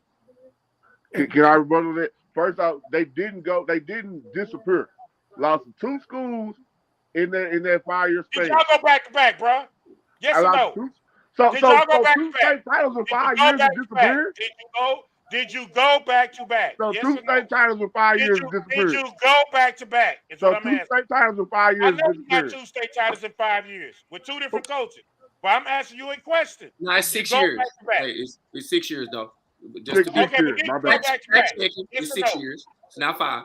No, Did we you go didn't. back to But back? no, we didn't. Here's the thing. Okay, so lost it. at this particular point, you are not in that conversation. You can't say we disappeared when we Why do lost you to keep saying another that? elite That's the program. reality. Sounds like Cubs That's the got it 2 reality. times and Okay. Douglasville got it the rest of the time. Hold on. Come on, Let me Come on, give dog. it. Hey, Hold on, yeah, whoever hold on. you hold Let Duncanville Lamont here, finish out. you Let hold Lamont finish Duncanville out. here. Go ahead. Duncanville ain't won 2 back to back. Hey, and They y'all like know I- only like I- for elite programs. Let me make sure I say that. Y'all lost to Converse Jetson, and they went 4-6 that year. So the Lancaster loss that you always bring up, y'all got a loss, and Lancaster didn't go 4-6. So just so we clear, you got to know them facts too now. Okay, we talking about the playoffs. He said We talking about elite. Now we ain't talking about the playoffs. We ain't talking about the playoffs. talking about You it. always bring up Lancaster. That ain't the playoffs. That's your first thing always. I'm speaking on your saying we disappeared. We didn't. Y'all did disappear. Bro, we lost in the playoffs to 2 elite programs over those 6 years. Those same 2 schools got it. So y'all lost 5 years in a row. I think 3 on was the South Lake Curl. Y'all lost 5 3-0 years in a row. Wilson. Yeah, hey, y'all lost 5 years in a row. So 2 state titles in 6 years is what? That's bad, Did you right? lose 5 years in a row? Wow. Okay. So Lamont, you don't like answering no questions. I see. I said you don't like giving the answers to no questions. I see. I said yeah. I said okay, yeah. Appreciate it, brother. Appreciate But it. to say we yes, you did. disappeared, So losing to right other now, elite programs. No, nah. two cannot state compare- championship in 2 years, in 5 years is great. No, that's an elite program. I'm sorry, I got to roll with Lamont on that. I'll give you that. 2 state championships, 6 years. I roll with that. I don't give a damn what you say. They doing a good And job then over there. there's only 2 schools that knocked us out the playoffs. Same 2 schools. South Lake, which we all agree. I don't think nobody arguing that though, Lamont. We ain't arguing that. But what we is arguing, Lamont, what we is arguing, why you won't give Sox the credit that we do? I'm giving. He did say that DeSoto wasn't elite though. He did say that. Thank He you. changed We his gotta mindset. But hey, fellas, I want y'all to just hold tight 1 second. I got a special guest. Decided they want to pop up. But they got something to say. I got something to say too. Hey, if y'all know me, you know this is one of my favorite mama bears. So I gotta let her hop in and say something real quick. I gotta let her hop in and say something because she got my boy. She got my man, Mr. Unstoppable with her. You know what I'm saying? So when Mr. Unstoppable come in, you know what I'm saying? We got to do it. You know what I'm saying? We got to do it. We got my man up in there. What's up, bro? What's happening? Hey man, we just talking about what's elite and what ain't elite. And since you are the number one player in the 2025 class, I think we would consider you elite. What's your definition? Tell me this, man. Who the elite teams going into next year in football and DFW, period? Top 3 of all time. Not all time, going into next year. Or high school? High school, period. It don't matter the A, just elite. In the state. Duncanville, of course. I go Duncanville, North Shore, and I'll say DeSoto or Westlake next. Okay, now I need you to do me a favor, young homie. Take out North Shore, because we just want to do DFW. Oh, okay. Just do DFW. Give me 3. Is there 3 elite teams? If it is, tell me who it is. The 3 that won state this year. So that's Duncanville, DeSoto, and Sock. I disagree. I don't think that DeSoto is elite. Okay, Mama. Why not? Why not? Because they lack the discipline. What? Well, they asked me. They lack the discipline. They have the athletes. I agree. So if you think that athletes make an elite team, then that's cool. I think they lack the discipline and they lack the coaching. Wow. Damn. Wow. Damn. Damn. That was tough. Like, tough. Well, see, Corey don't want me on here. He said, because you talking about some of his boys. Hey, yeah, he plays 7-on-7 with some of them cats. I said they got the athletes. But let me say this though. Athletes, I don't think make an elite team. Because you have elite athletes, that doesn't mean that your team is elite. I'm sorry, you got to elaborate on that, baby. They won state. Whoa, stop. She gonna have to elaborate on that one. Okay, so I think that Sock is elite, right? Sock has the athletes. Sock didn't beat us by a long shot. They didn't stand a chance, right? But I still think that they are elite, right? They have the athletes. They have the coaching, right? They tried. Can I say something? On that? Let me say something. Let me just say something. In that fourth quarter, if Sock recovered that fumble, they were gonna score and win that game. Sock wasn't gonna beat us. We didn't even play our best. If Sock would have recovered that fumble, I believe they would have won that game. Sock wasn't gonna beat us. Hey, I just want to say this. I just gotta say this. Gave Sock a game. I just gotta say this. I love you. Since Mama Bird's on here, I'm gonna say this. Baby. All of the kids are the same at all 3 schools. I'm sorry. Sock, Duncanville, DeSoto, all them kids are the same. So we just can't say. If Sock didn't go D2, they wouldn't have went to state. Oh, God damn. That what we doing?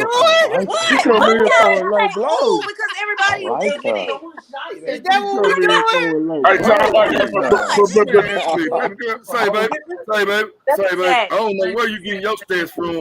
See, you 2-1, whatever. Hey, but this They man. just would not have advanced to the playoffs. Hey, how you doing? Hey, Todd. Hey, this is my thing though, Jay, man. It's what people got to realize. Who won state in 5A Division 1? Y'all did in Alito. And Alito won. Out of the years of playing, what's the like we played Alito twice and probably gave them 2 of their better games that they ever had. Mm-hmm.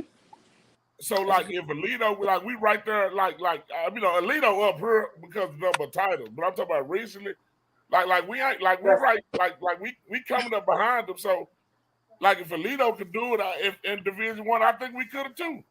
Yeah, I think I just think Alito with is the defense we had this year, they've been with the elite defense for a we very, had this very, year, very long with time. men and them as seniors, if you'd have put us up against Alito, we beat Alito.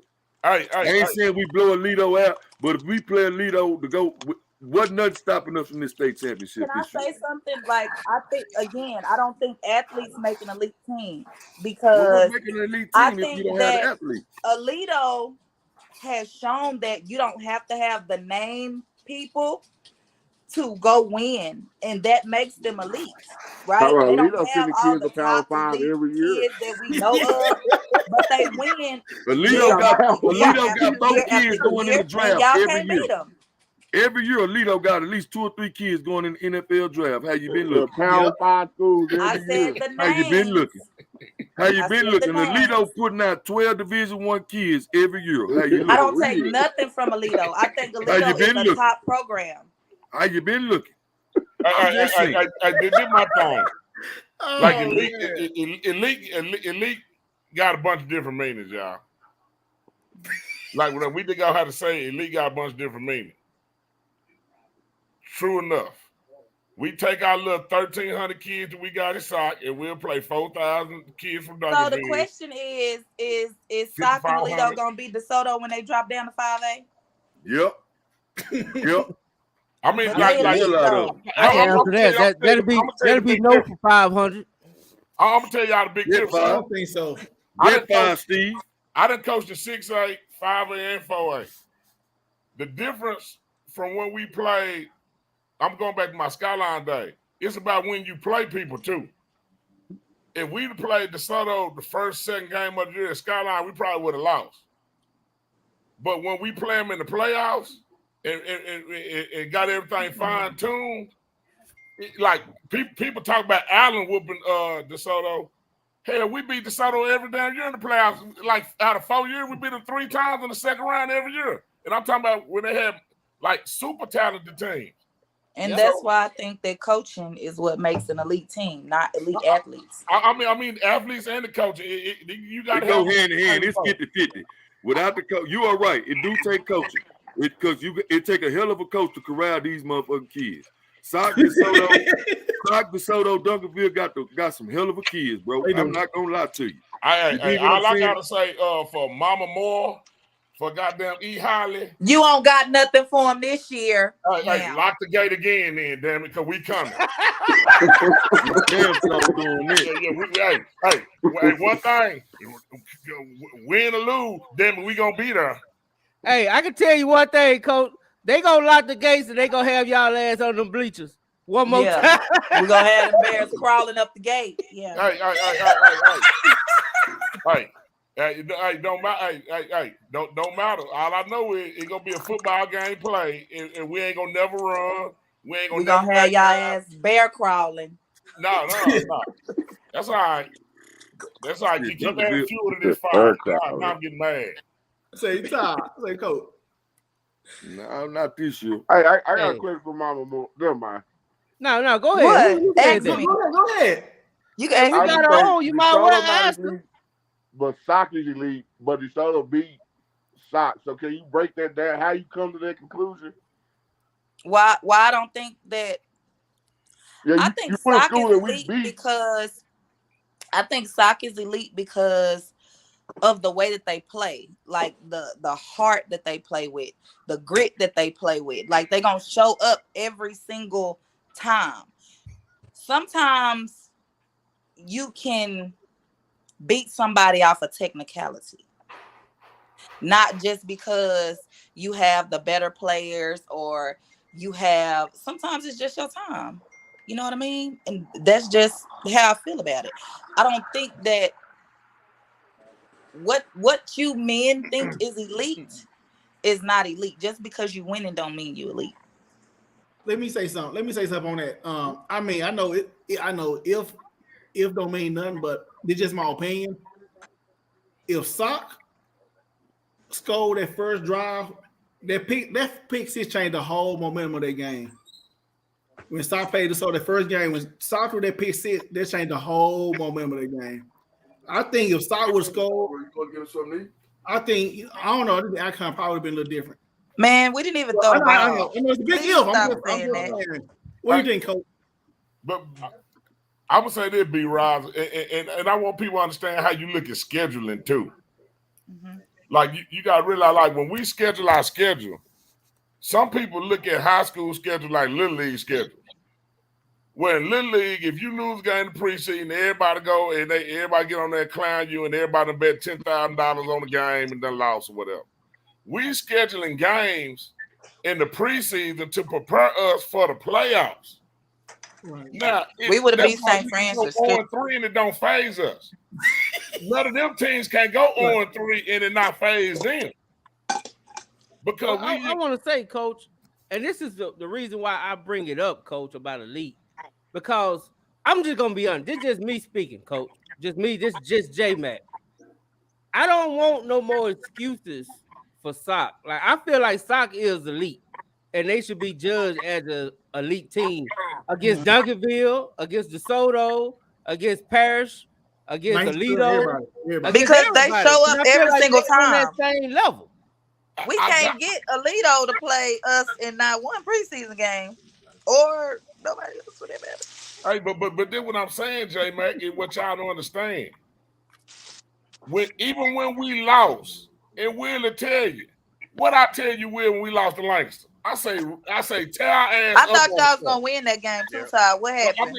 But we lost. But like that's the deal with us. When we lost, we accepted our loss with our head high and take them licks on the chin. We ain't give a damn. It came back the next week, ready to go. Yeah. Hold on. Came back the next week, ready to go. Hey, and I do want to say this: Parish Episcopal is elite. So yes, sir. Yeah, absolutely. Yes, sir. They did win state. Absolutely. They did win state. But Mama Moore, here's what I'm saying.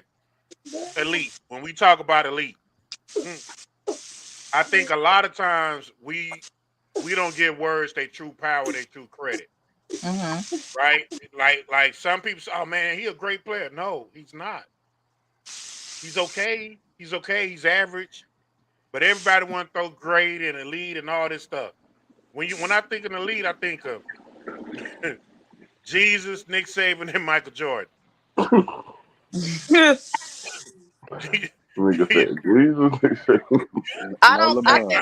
think there's a difference between elite in your time and elite of. I think there's a difference between elite in your time and elite of all time. No. Because as long as you set yourself apart from the people of your time, your era, that makes you elite. Okay. You don't need to be better than those before you. So if Duncanville can't get past North Shore, how is Duncanville the lead? But we did. But we did. Who said that? Coach Bryce. Yeah, Coach Bryce. We did. If it took Duncanville how many years to get past North Shore? It don't matter. It don't matter. When Corey got there, we did. Okay, so if Duncanville don't get past North Shore again, do they stay up there? Who said they're gonna get there? Huh? North Shore. Who said they're gonna get there? I got a question. We everybody on here Duncanville's elite, right? I don't. Okay, hold on. Okay. I got him in there with DeSoto. Because DeSoto, what keeps DeSoto from going is Duncanville. Because they got who is that? Districts. Coach Bryce. He coached again, but they couldn't beat us in the rain. What makes rain actually plays more to y'all favor though?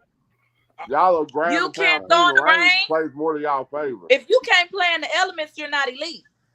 So what kept Duncanville from Duncanville gonna play? What kept Duncanville from beating North Shore the last 3 years? DeCorian Moore. No, come on, baby. Don't do that. Don't do that. Don't do that. I'm gonna be honest. Don't do that, baby. Hey, don't do that, baby, because one person ain't bigger than the team. Don't do that. I didn't say that. Don't do that. But you said don't do that. I didn't say that. It just been one play. Ask the question. What I'm saying is a legitimate question. What? Okay, so let me what say. was the reason they didn't win the previous 3 years? Had it been a receiver out there catching the ball when they threw that Hail Mary, not a Corey, not the Corian, but a receiver out there, that game would have went different. technicality. That's all I'm saying. So you just ain't gonna get a linebacker. You just ain't gonna get a running back his due credit. You ain't gonna get a linebacker his due credit. No. Don't do that. No. Don't do that. Don't do that. You said they didn't win. Don't do that. You said they didn't win until Detroit got on the field. No. You said what kept them from winning state. And I'm telling you, had they had a receiver out there catching the ball when North Shore threw that Hail Mary, they would have won. It don't have nothing to do with a running back. So don't do that. The year before don't do that. So the year before, what happened? Hey, y'all, we gotta get back on track. Okay, let's get on track. We're gonna get back on track. If we go DFW, elite school to DFW, that's out. Back to back, Duncanville go back to back, they're elite. Soto go back to back, they're elite. No, Sock just went back to back. Well, I mean, only thing about it, you can't say. I'm gonna say this, and I'm gonna say this. Kicked everybody ass in DFW. And I'm gonna say this before we get off the subject. I'm gonna say this before we get off the subject. Now we ain't gonna discredit Samples them like that. See, they been elite before. No, I'm not saying that they're not just elite. For me, as far as if we saying winning state is consistently winning state is what puts you at elite. And no, I don't think that. And I never said that. I don't think that consistently winning state makes you elite. I don't think that. I don't even think that whether you win or lose in state makes you elite. I think we got different opinions of it. No, I think consistently contending for a state title puts you in the category of elite or being elite. Yeah. You may don't always win it every year, but you always need to run it. It's how I view it. You somewhere around the percentages of winning the state championship. Yeah. The state you somewhere around fourth, fifth round, somewhere in there. Oh, now. see, okay. No. DeSoto is still not elite. I can't let you do my boy. Nah, yeah, they're elite, mama. They're elite. Let's just be truthful. Now, let's just be truthful. DeSoto started the DeSoto U shit. That shit started at DeSoto. I don't know anything about that. That shit started at DeSoto now. Cedar Hill started now, hold on. Since let me throw some stats out there. Now, it started at Skyline. Cedar Hill started at Skyline when Skyline sent the 27 kids D1. Then DeSoto, then a couple years later, DeSoto was the next team to come in and send more than 20 kids D1. So DeSoto, and then stayed with it consistently, sending that many kids D1. Yeah. Well, I mean, hey, Big Doug, I'm gonna be honest with you. This is kind of one of them things. Like the reason why you don't hear Lamont say Duncanville and he say them people on Camp Wisdom, it's kind of the same reason why you gonna hear Mama Moore say DeSoto ain't shit. Oh man, hey, that's where we at with that. I'm just gonna be honest with you. Oh man, I'm just gonna be honest with you. That's where we at. Hey man, I'm a sock downhard fan, man, but I gotta give props to where props is due, because I know it ain't hard. It ain't easy going 17 weeks. Congratulations on the 6A D2 state championship. We so appreciate it. Yeah. What you mean? Oh, okay. Okay, Mama Moore. I like her. Hey, MJ my dog. MJ my dog. I ain't gonna lie. She my dog. Man, she my dog. 25 years to win our second. Hey, this my thing.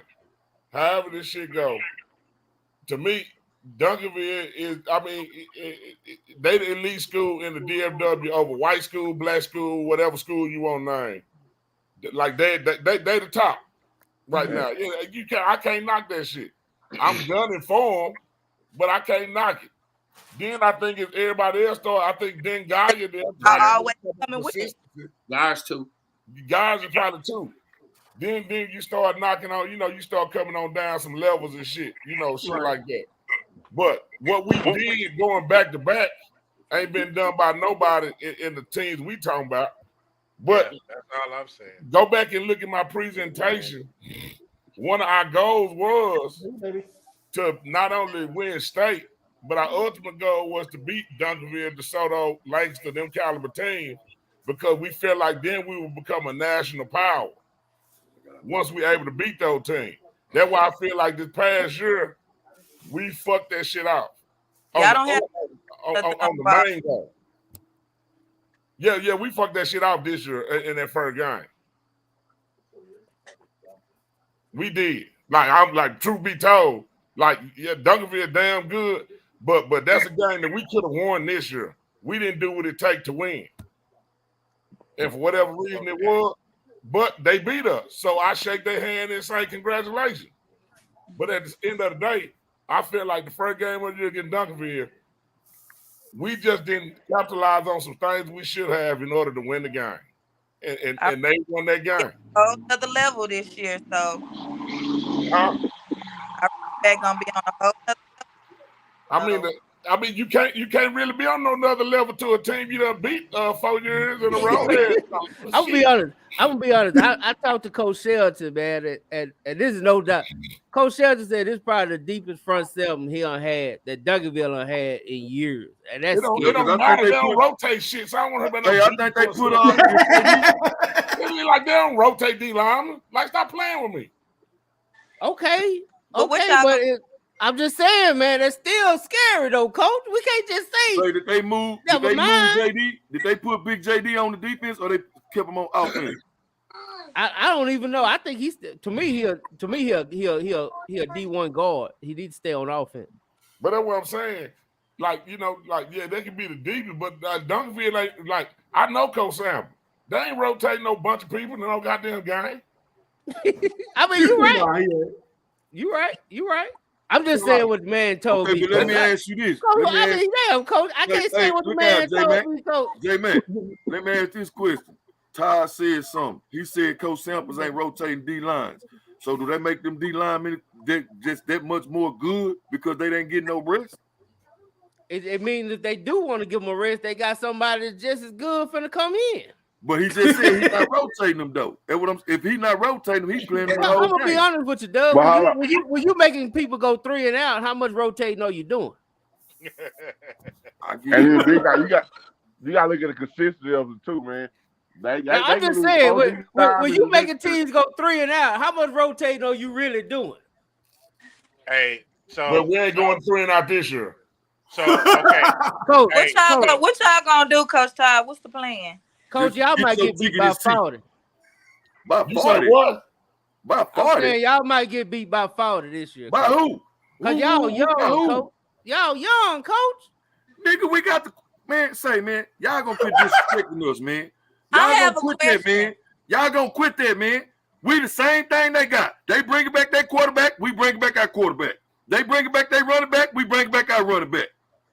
Y'all ain't got the same quarterback. Like they line coming back. Y'all ain't got the same quarterback, Coach. Man, we got Will, man. Will 18 is the same quarterback, man. We ain't switching quarterbacks. Say, we going with Will. Big Doug, y'all lose. Y'all lost. How many offensive linemen y'all lost? But 3 linemen? Okay, and we replaced them. 72 played last year. Come on, man. When Bubba got hurt, we put 72 in there. We got the twins coming back, 72. And then we got what? Come on, man. Start that shit with us, man. We was loaded last year, man. I got a question, Todd. We was loaded last year on the line, bro. Right. Then we got, come on, man. Don't start this shit, this man. for everybody on here. This for everybody on here. Just follow me for a second. Last year, would Sock have beat Brian? Yeah. Okay. Would Sock have beat Wally? Yeah. Yes. Would Sock beat the Woodlands? Yes. Yeah. It would have been a guy. That could have been a decent guy. Huh? I don't know about Sock that one. beat Westfield. About that They're gonna be a juggernaut. That's that would have been their challenge. I can answer that. They're not beating would have Woodlands. struggled against the West Woodlands. damn sure would have been a challenge. Just because of the way that they played us. But Spring Westfield, yeah, they would have beat them. So, but let me ask this question, man. Hold on, Doug. Hold on. So, do they beat Prosper? I think they could have beat Prosper. So all those the people. That's tight game. That's tight game. That's who Duncanville beat going to the state championship. So are we seriously gonna sit here and have this discussion and say Sock couldn't have played with them guys? One game. Yeah, I think they could have. One game. We could have, but at the end of the day, let me ask this question. So y'all just so We talking about this past state championship team. Who better than man in them? Don't get crickets now. Who better? Our What you corners, need? our safeties, our linebackers. Who better? And take Duncanville out the way. We ain't talking Duncanville. We sticking 5'8". How you not, man? Man, ain't nothing that deep. Our defense was solid this year, bro. Our defense was solid this year, bro. Come on, man. How you can't you okay. Let's take for instance the defense coming back. Yes, of course, we lost a big chunk of our defense. We lost Stoker, we lost Manny, but we're replacing it. Them kids that's being replaced, they played this past year. But that's what I'm saying. Programs These like that kids don't play. fall off. They reload. Yeah. So how we not going in elite? That's what I'm trying to figure out. How we not going in elite, and we got the players that's coming in. They played in the state championship game. They're like this the thing. It's state titles and it's hood awards. We got 2 state titles. We ain't won the hood award yet. But a motherfucker gonna be a legend. It's a whole bunch of people that won the hood awards that ain't never won state. So the hood award shit only matter in the hood. What we done was the motivation, I think, for them other motherfuckers to finally do what we did. Mm-hmm. I agree with that. And to keep one up, we had to show them again the next year to start that shit out right. But I'm gonna be honest. I'm gonna be honest, Coach. I mean, it's a tricky. I love this conversation. For the record, I love this conversation. Y'all don't scare me. But what I'm saying is, when it comes to when I say elite, I'm talking about who the top dog. Duncanville. Duncanville. We said that. It's only one two. Why are we still talking? Why I got people in the chat trying to put Will, who I'm sorry, no offense, Todd, no offense, Ward, but y'all didn't even think the young cat was good enough until the playoffs.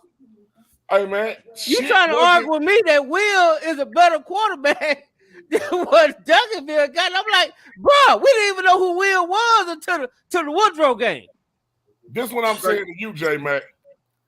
It don't matter when people know who you are. It's about doing what you do when you get your opportunity. And I loved it.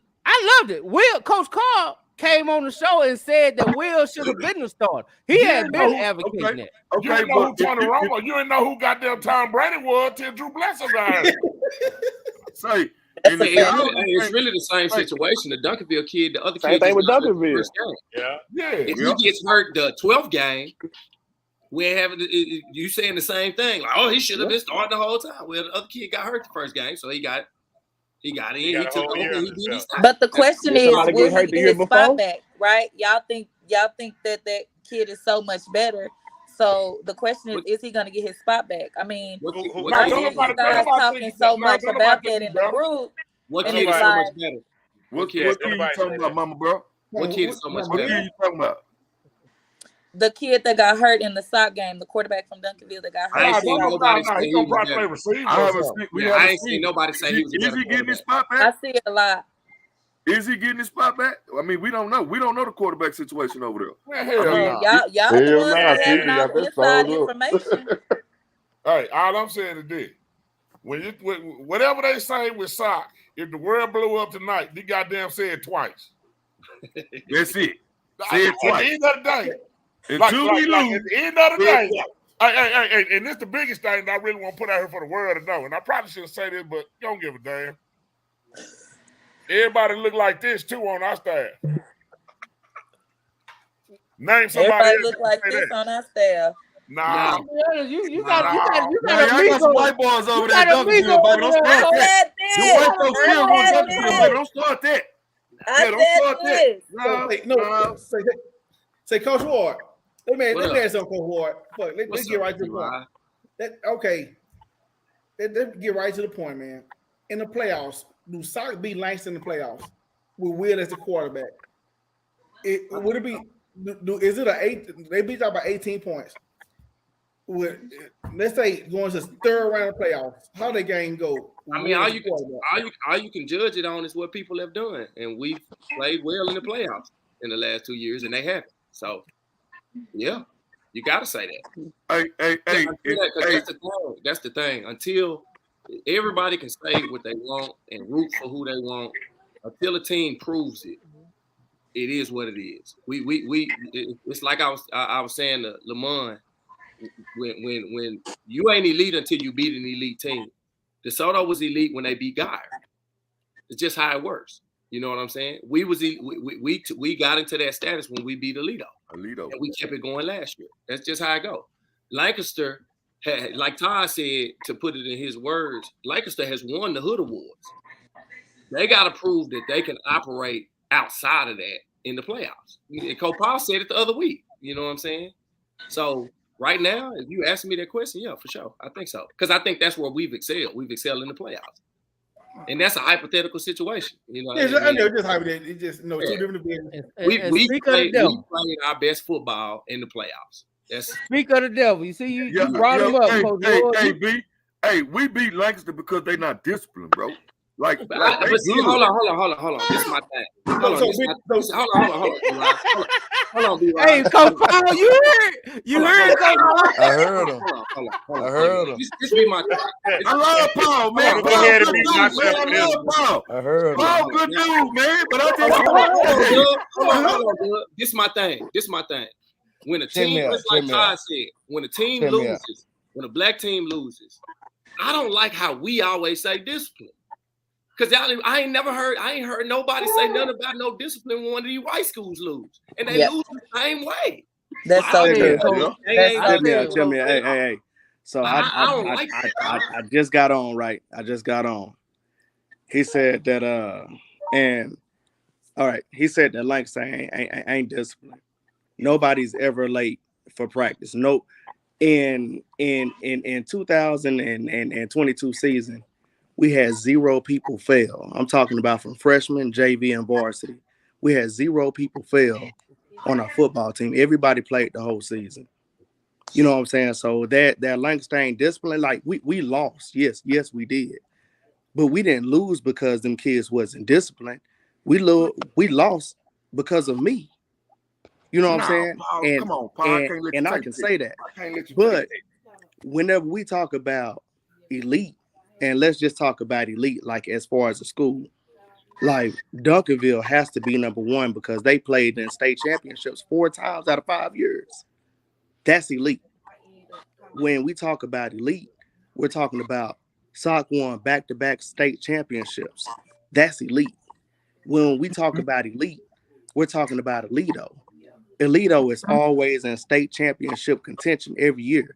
That's elite. When we talk about elite, we're talking about like a South Lake Curl. South Lake Curl is always playing in the 4th round every year. Every year. That's elite. When we talk about elite, we're talking about Denton Geyer. Denton Geyer is always playing in the 4th or 5th round every year. That's elite. Now, do I think that we're elite? We're not elite yet. We're not on that status. You know, now if you're talking about an elite defense, I think that our defense is elite. But when you're talking about a whole program, you know, no, there's only a certain amount of people that's elite in the DFW. And that's my definition of elite. I give you kudos on that, Paul. Coach, I give you big kudos on that, Coach. Because you got the best goddamn receiver. Coach, because you got one of the best athletes in the state right now with Tariq. So I give you kudos for not bragging on your own team, because I picked Lancaster as one of mine. You dig what I'm saying? Because we ain't there yet, though. You know I give you that, Coach. I give you that, Coach. But again, with Agent Zero over there, that kid is special, man. He make y'all special. No, he's very special. He make y'all, and I've been with T. Eric for a minute, and just to see him, man, I give you props, Coach, because I ain't gonna lie to let my nuts hang. Nigga, we elite. I got running back. I got a quarterback. They gotta let my nuts hang, right? Nigga, we elite. No, but you know, just like being real. Like if you want to be real, You know what I'm saying? Like egos aside, like you have to give credit where credit is due.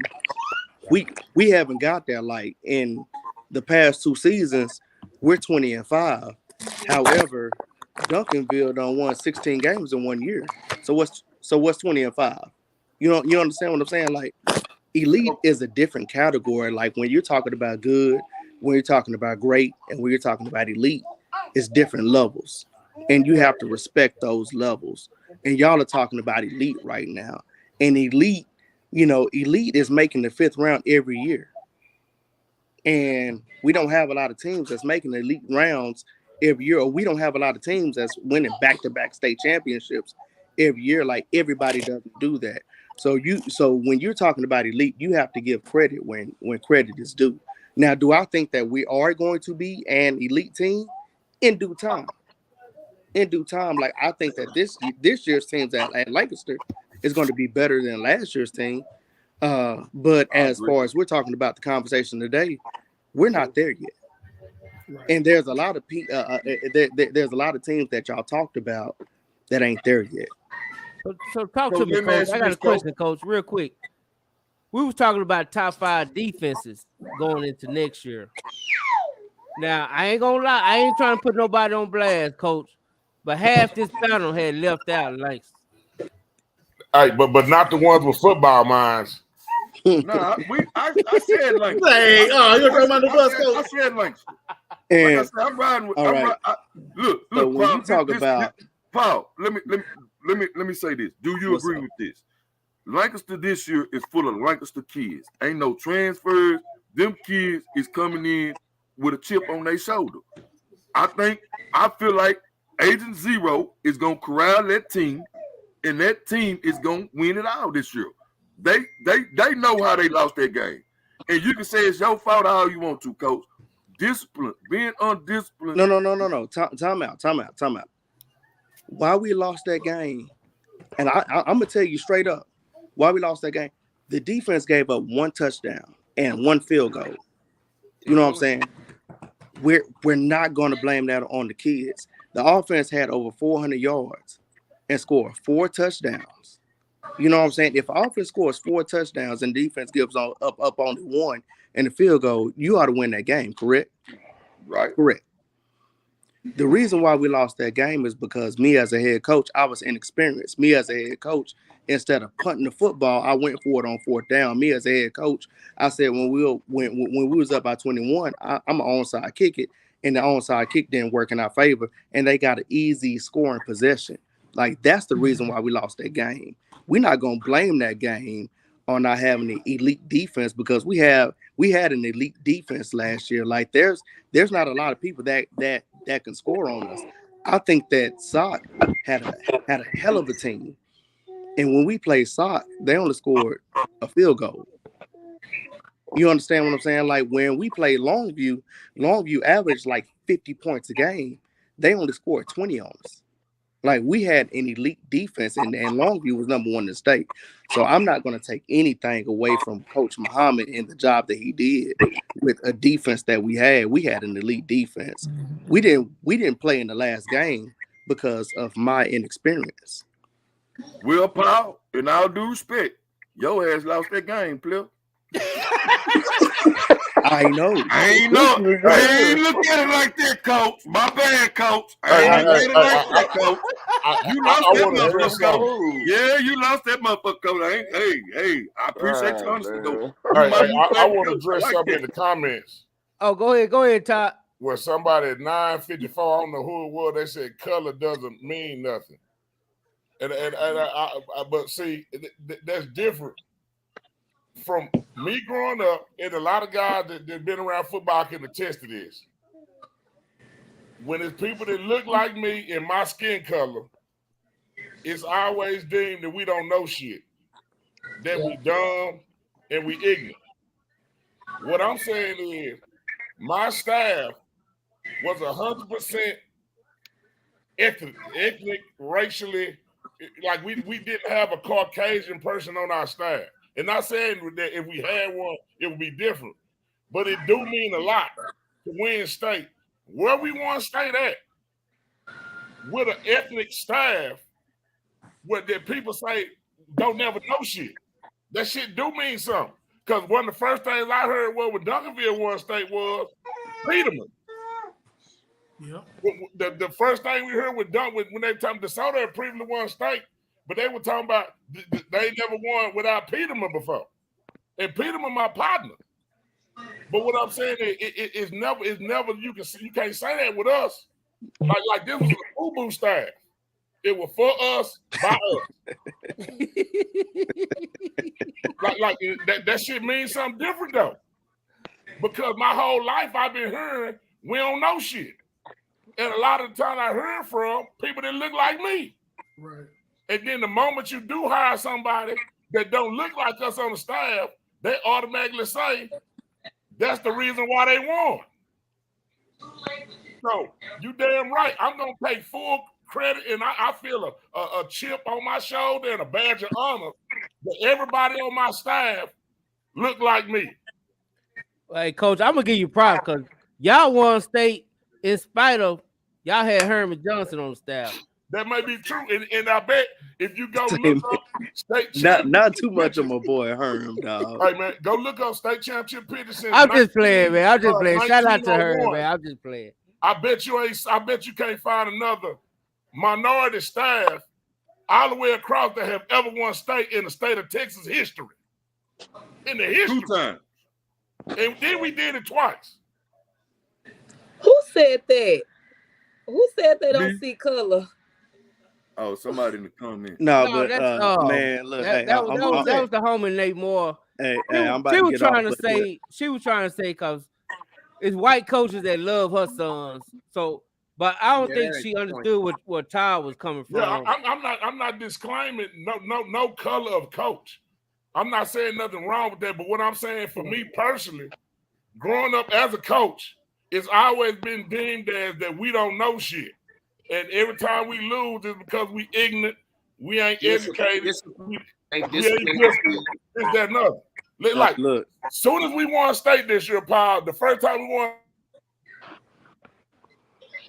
you say every what? word, the only word everybody used was, like boy, the things that y'all deal with as a coaching staff in the southern sector, I have to give y'all props. I don't see a non-black coach dealing with the type of things that y'all deal with, period. So I don't believe that people don't see color. You know, that's always a factor, whether our kids realize it or not. That's always a factor. And that's why like a non-black coach is not gonna put up with the stuff that y'all put up with. And when you we can't. play Some of our kids that are elite at this level can't go to a school in any other area and still get the same things that they get over here, and that's facts. And I ain't trying to make it racially motivated, but I mean that's a chip on my shoulder. And anybody who's coached where I coached at, I would hope they understand where I'm coming from. But that shit meant something too, and I didn't realize until after we did. So what I'm gonna say, man, like the reason why I asked her to come on here is because I want to give credit where credit is due, and I don't want people to take credit from people that deserve credit. And you know, everybody understands that Duncanville is elite. There's not a lot of teams that have done what Duncanville has done, but you also have to go back to how many teams have went back to back. You know what I'm saying? Like that is elite. You know what I'm saying? And when you talk about DeSoto won the state championship in 2016, and then they also came in and won the state championship now. Like there's not a lot of you lost me, Paul. At Lancaster, you know what I'm saying? Check me out. Lancaster has never won a state championship. Whoa, but they went in 2010 though. 2010 they did go. No, they went in 2012. They went. Yeah, 12. What did they win? 12 with Deshaun Hall and I got you. Yeah, I'm with you on that. Well, what did they win? I was there. You know what I'm saying? Like I'm not saying that, like, you know, like in Lancaster, like I love Lancaster. Like I don't turn down a lot of jobs to stay at Lancaster. Like Lancaster is where I want to be. I love Lancaster, and I want to get to Lancaster to where Sap has gotten Duncanville, and where Todd has gotten Sock, and where Mathis has gotten DeSoto. I play those type of teams because I want to be on that level.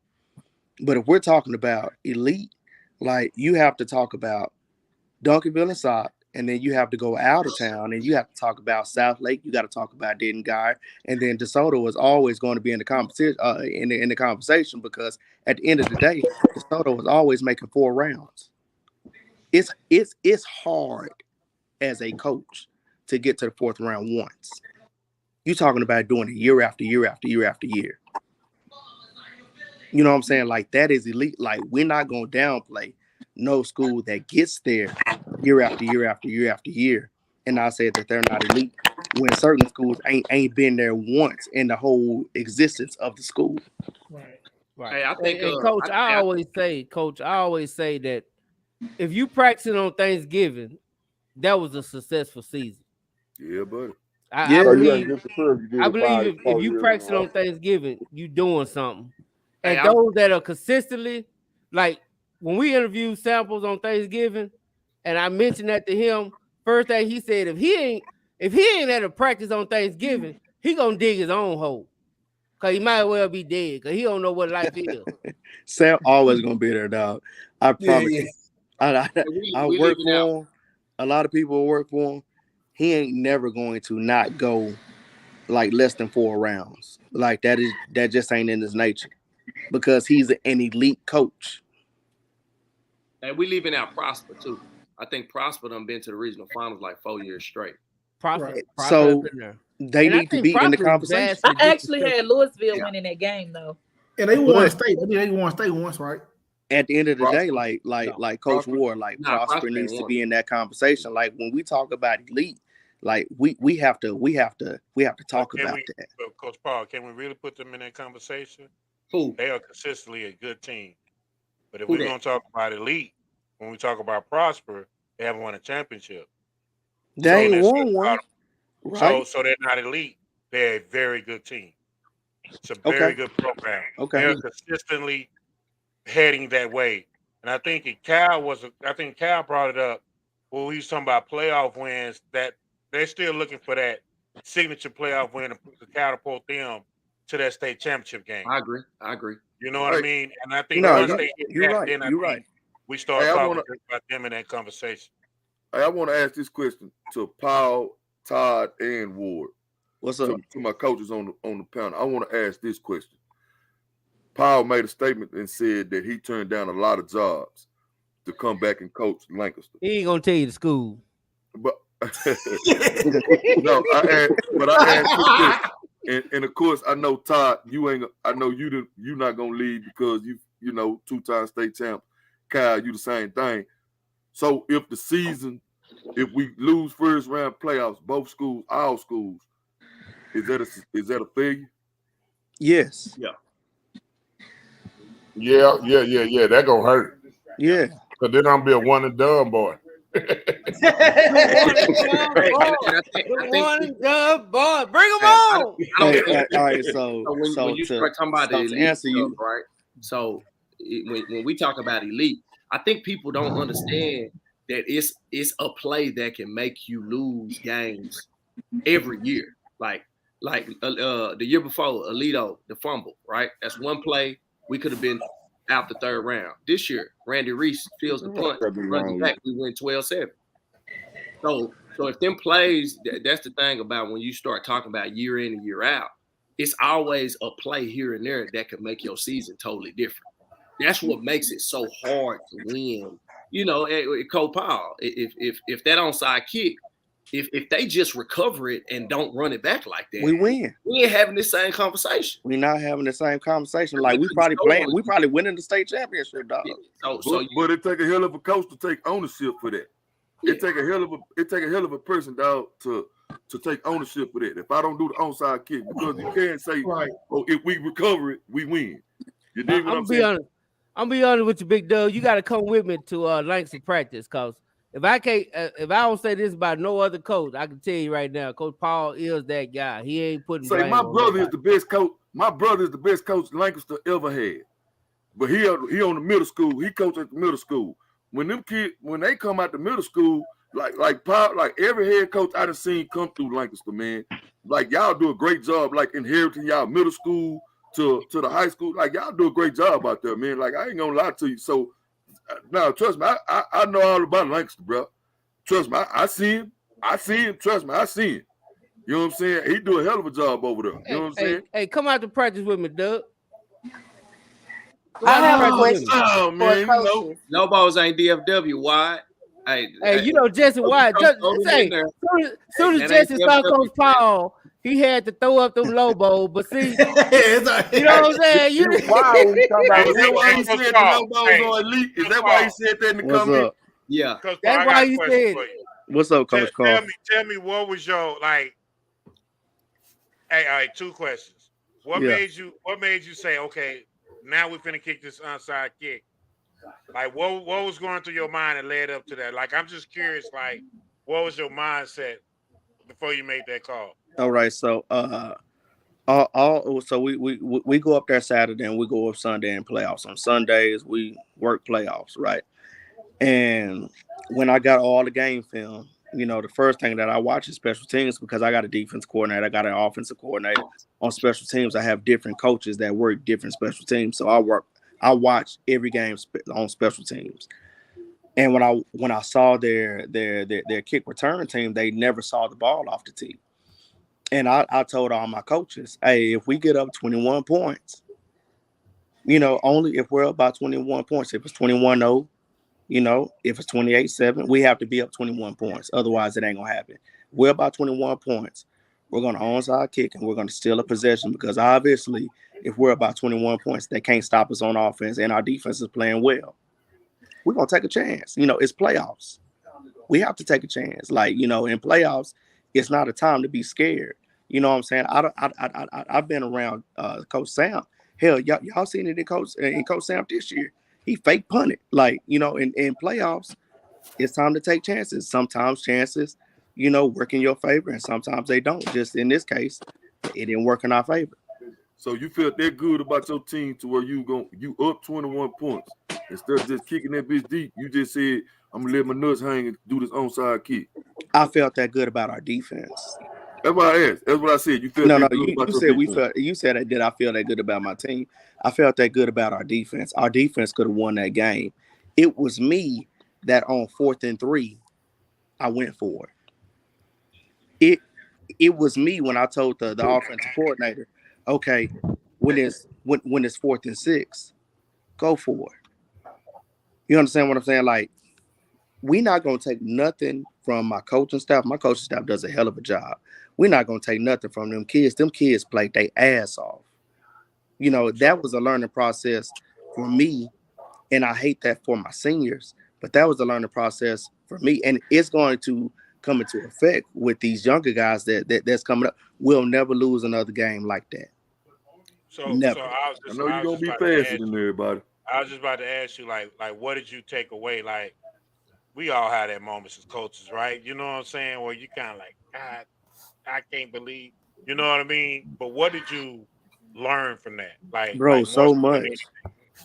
So much, man. Like I learned so much from that game, and I'm thankful for the game. But you know what I'm saying? Like I go and ask all the coaches that's won at the elite level, and we're talking about state. Like I've asked Coach Tide, hey, what did you take away from that Frisco game? I asked Coach Samples, hey, what did you take away from that Trinity game? Like, you know, it's just every elite coach has had that game. I'm grateful that I had that game early in my career because now I can learn from that game, and I'm never going to have that game ever again, like ever again. Hey, Paul. Coach Paul, I gotta ask you one question. It's kind of bothering me. What's up, What the hell is CP? I could have sworn your name was Leon Paul. man? CP is Coach Paul, man. You know I got on here. I ain't feel like writing all that shit out. You know, I got that. I'm like, hold on, man. Is he a Phoenix Sun fan? What the hell going on? No, Hey, Cal. hey, Wood. but real talk, hey, Chris Paul, he might be my cousin, man. My daddy was out there, you know, he might be my brother, man. My daddy was out there wilding back in the day. Hey, back in the day, all our dads was out there playing seed. Hey, Wood, let me ask you this, Wood. You didn't had after coming out 2 seasons with men and them. Now you finna go in there with Pootie. With Pootie and them, they not already committed. You're going in with a strong linebacking coalition. How do you really feel about SOC defense this year? And that's for you and Todd. That's for both of y'all. How do y'all really feel with losing Stoker, with losing some of those cats? Even though I know we got the cats coming in that played, I know we got the JV cats coming in. How do y'all really feel about that defense? All right, hey, before they answer that question, I gotta step in. When anybody talks about soccer defense, what's the first thing that come up?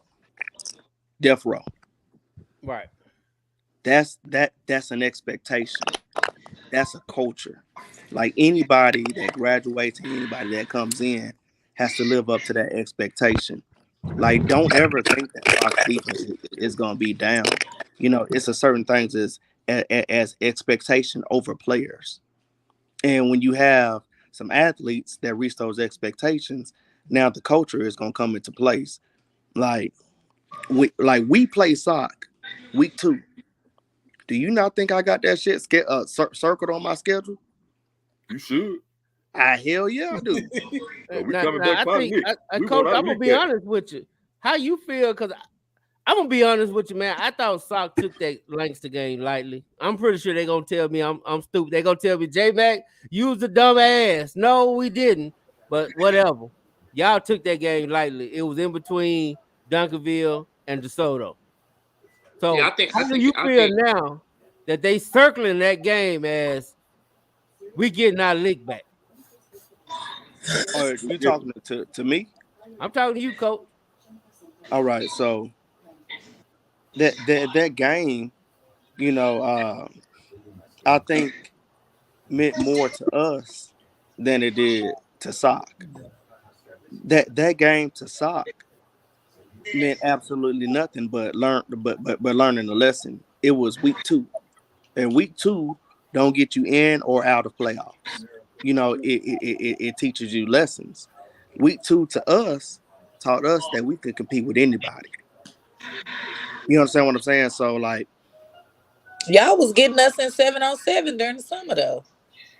but I mean, that's just like the reason why, like, people ask me to play 7-on-7 all the time, and they whooped DeSoto ass allegedly.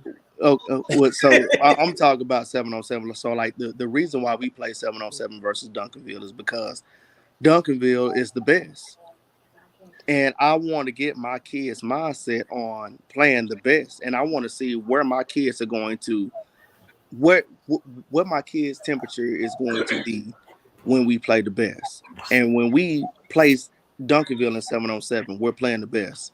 When we scrimmage DeSoto, we're playing the best. When we play SOC week 2, we're playing the best. When we play Denton Guy week 3, we're playing the best. So then when we get to other schools in our district that are not that are good teams but not the best, you know what I'm saying? We're ready to play the best. So we play our best games every week. I speak on that from so it's one thing to say what the coaches thought or think, right? In hindsight, I can tell you where the kids were. And it's kind of like Coach Paul said, when at that time of year, we knew why we scheduled, how we scheduled, and we wanted to go 3-0. That was the goal, right? The first game was about obviously trying to take the throne. That's what it was about. No question, all of that. I think coming out of that game, I think our kids took a more victory in it. You know what I'm saying? Oh, if this just would have happened, we could have. Oh, if this just would have happened, we could have. So when you got in the Lancaster game, and you start talking about like pregame, like our coaches, we more the talkers. You know what I'm saying? Especially if we know people, we'll talk. You know what I'm saying? And it ain't never really crazy. But our kids was real chatty pregame against Lancaster. And I remember when we finally kind of got them corralled up, me and Coach Ty looked at each other and was kind of like, man, I don't like this. This don't feel good. You know what I'm saying? Because that ain't who we are. That's not how our kids are. And they kicked our ass. And then you go into DeSoto, and DeSoto's game for some of the main kids was the biggest game they had ever played in, because it was about proving a point. And, you know, one of the best players I've ever had, Abdul Muhammad, you know, I told him, me and his dad has laughed about it. That was the worst game he's ever played. You know what I'm saying? The game was just such a big deal for them kids. And then coming off of them other two games and the physicality in them, you know what I'm saying? Those first three games, we learned a lot of lessons. And like I said, we talked about it before. In the second half, we had to make a decision on defense. Are we finna hang on to this so people like Lamont can't say they scored 40? Or are we finna start trying to get ready for Parrish so we don't go 0-4? Because this is the same Parrish team that had just beat Alito. So Right. you wasn't coming in there like, you know, I know on our side of town we don't really mention them, but we knew what was coming. You know what I'm saying?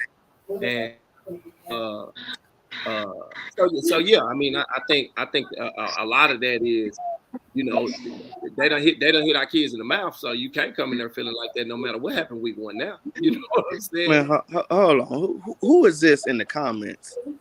Asked if I'm gonna make Longview my homecoming game. That's a long man, but hey, Man, that's Jesse Wild, man. Don't even say about mine. That's Jesse Wild. He want to know. I was just gonna ask you that, Coach. He want to know. Trolling, Coach. He trolling, man. No, he ain't Come on, trolling. man. He dead serious. Man, I'm not. Listen to me. He went to Kimball, fam. Like, I went to Kimball. He went to like Kimball. I respect Coach King. I respect Longview, and I'm not saying that the person I put for a homecoming game, I don't respect. That's not what I'm saying. I'm saying like Longview is a game like Sock, is a game like Denton Geyer. You know, is a game that is going to give my kids confidence enough. If we beat Longview, now we can win the state title, because Longview has won a state title. You know what I'm saying? Like, that's what that game is for. Like, when you get to homecoming is a feel good game where all the kids play and they get to have fun. We should make after DeSoto a homecoming game. Like, come on. Ooh. I ain't got nothing to do on that, Miss Moore. I don't. Damn. And me knowing Hey, Sam, just hope it don't take me 25 years. DeSoto a homecoming Coach game. Paul, who is your homecoming game? West Mesquite. God damn. I ain't gonna lie, Coach Paul. Man, I ain't gonna lie, Coach Paul. I'm a little disappointed. I'm a little disappointed, Coach Paul. I'm tell you what I remember about. That so fast.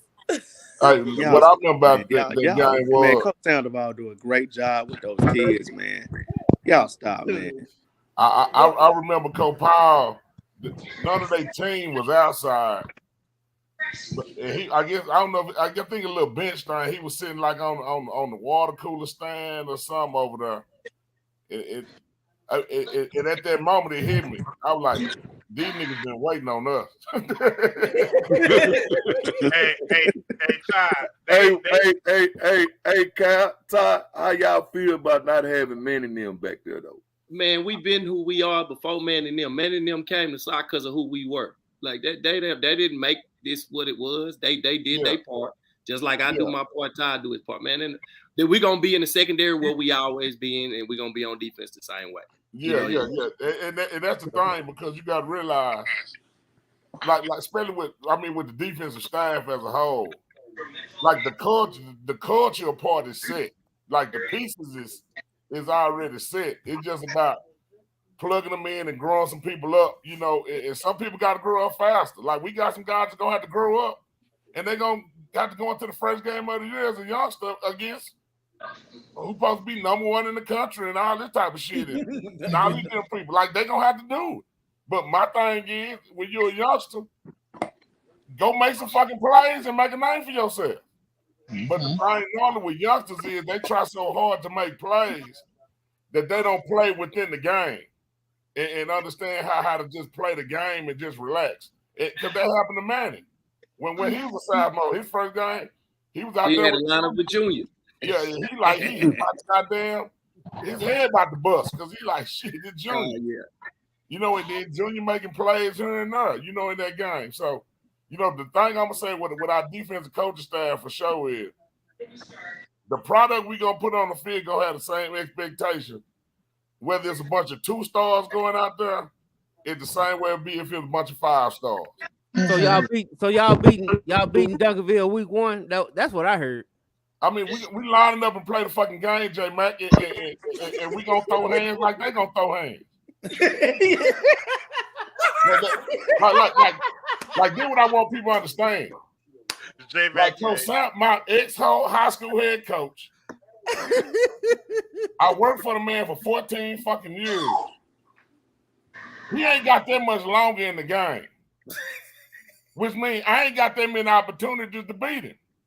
And if I don't beat him, that means I'm gonna have to go to my grave knowing that he gonna always say, you could never beat me.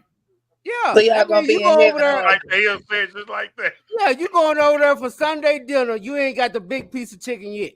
Yeah, and that's why so you know, like, even though it ain't personal, but like you think I want to? Yeah, we got 2 state champions. Probably gonna win 5 of them. We might win 6 state titles.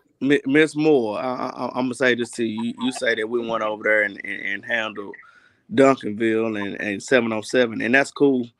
But Colin Simmons wasn't playing Duncanville. I mean, he wasn't on Duncanville defense when we was playing you know them. what? Like, I have to be honest, and this is all I'm gonna say on You the know what I'm subject. You know, Colin is a 5-star for a reason, but you know, Colin can't play our whole defense. they had January. You know what I'm saying? They got some cats. In other words, that front 4 wasn't there. 7-on-7 is totally that's different. why when Doug said all these kids the same, like nah, fam. No, they ain't the same. They ain't the same. Duncanville linemen have been different for a while now. Don't get me wrong. No. Ain't nobody else got. I'm not saying on the field. Off the field, yeah, they the same, bro. I'm sorry. Oh yeah, I ain't no, we saying talking about on the field. I ain't talking about on the field. But what I'm talking about. We all have great kids, but prime example, the kid that was supposed to go to, and that old lineman looking at him on the side of him, and he done took a step already. Yeah, like it's different. Like, you know what I'm saying? Like, if we was playing this year. Wait a minute, I'm trying to hear what Big Doug's saying. Out the field, man, these kids is all the same. A lot of these kids is spoiled, don't know shit about the hood, but want to be gangsters, the motherfucker.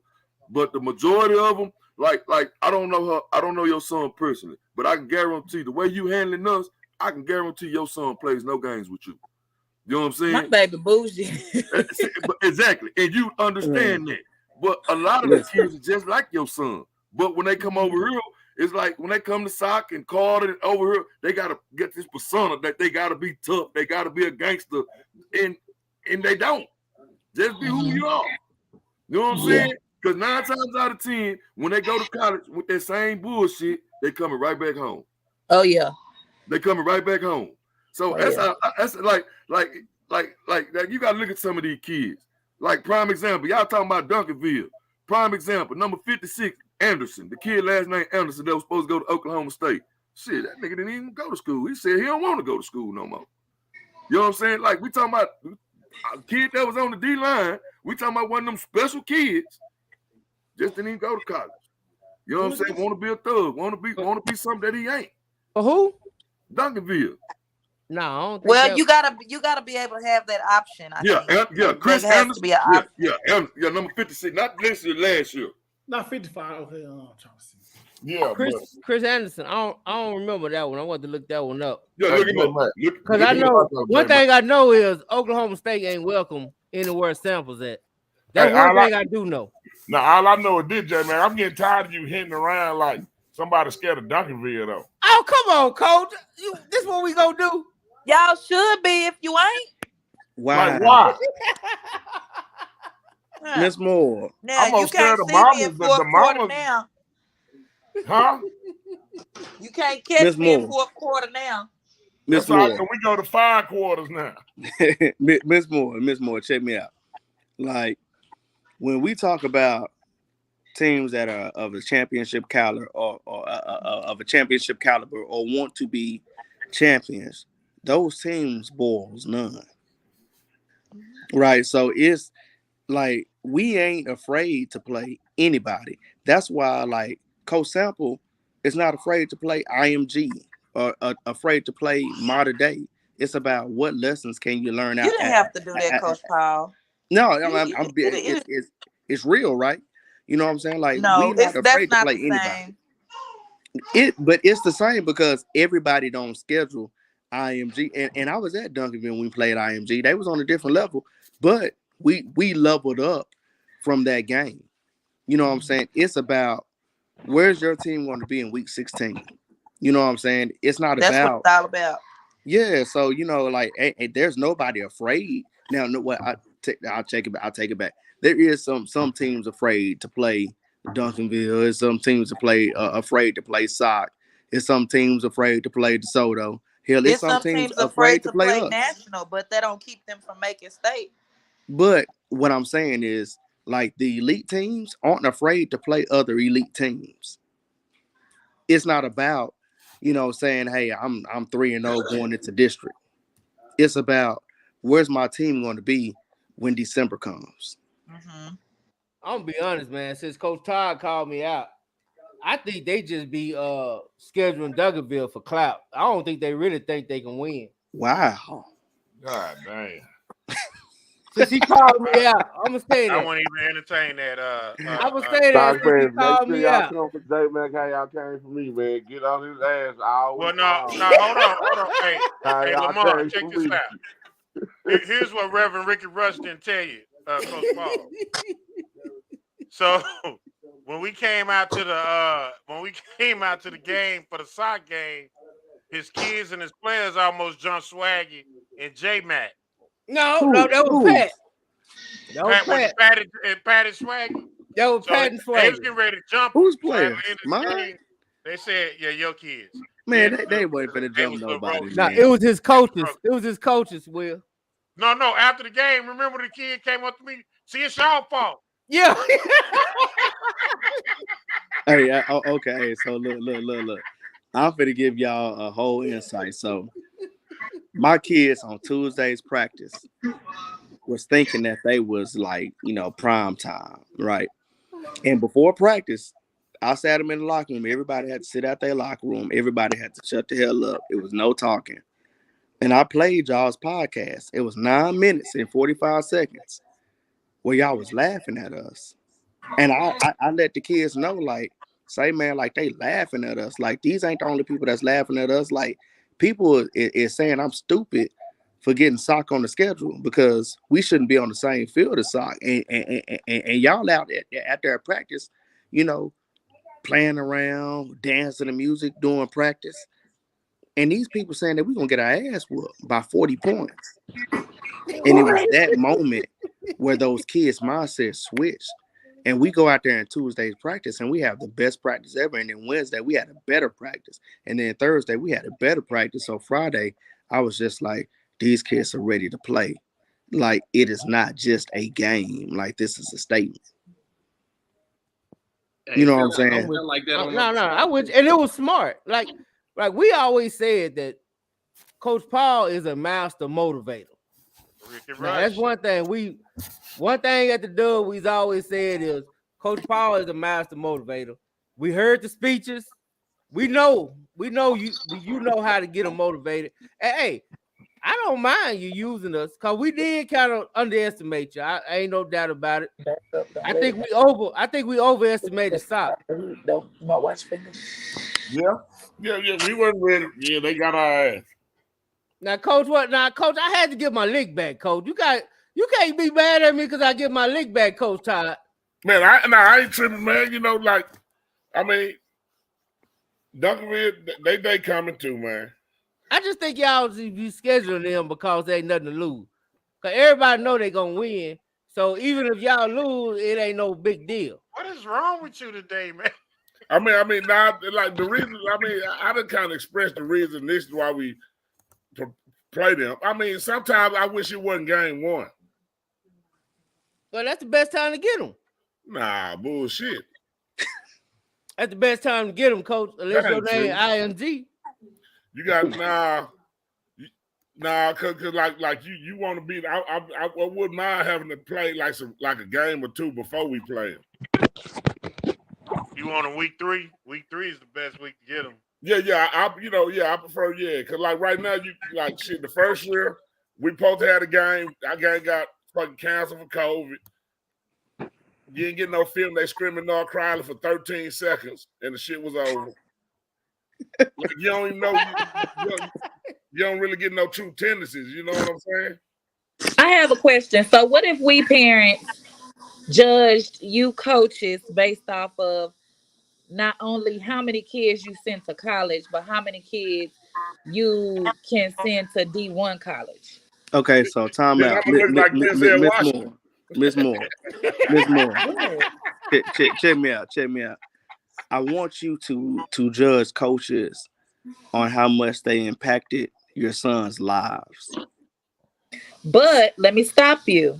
So you coaches are quick to say, look at my program or look at this program. They've sent this many kids to D1 schools and blase. You never talk about look how many lives I impacted. No. So the coaches that's talking about look how many students that I sent to those are ego coaches.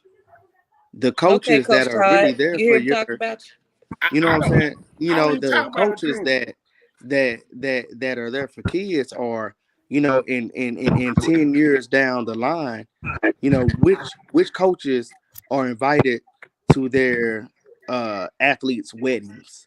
You know what I'm saying? Which coaches, you know, really impacted their lives. Like when they talk about, okay, I am the person I am today, is because of this, and coach such and such.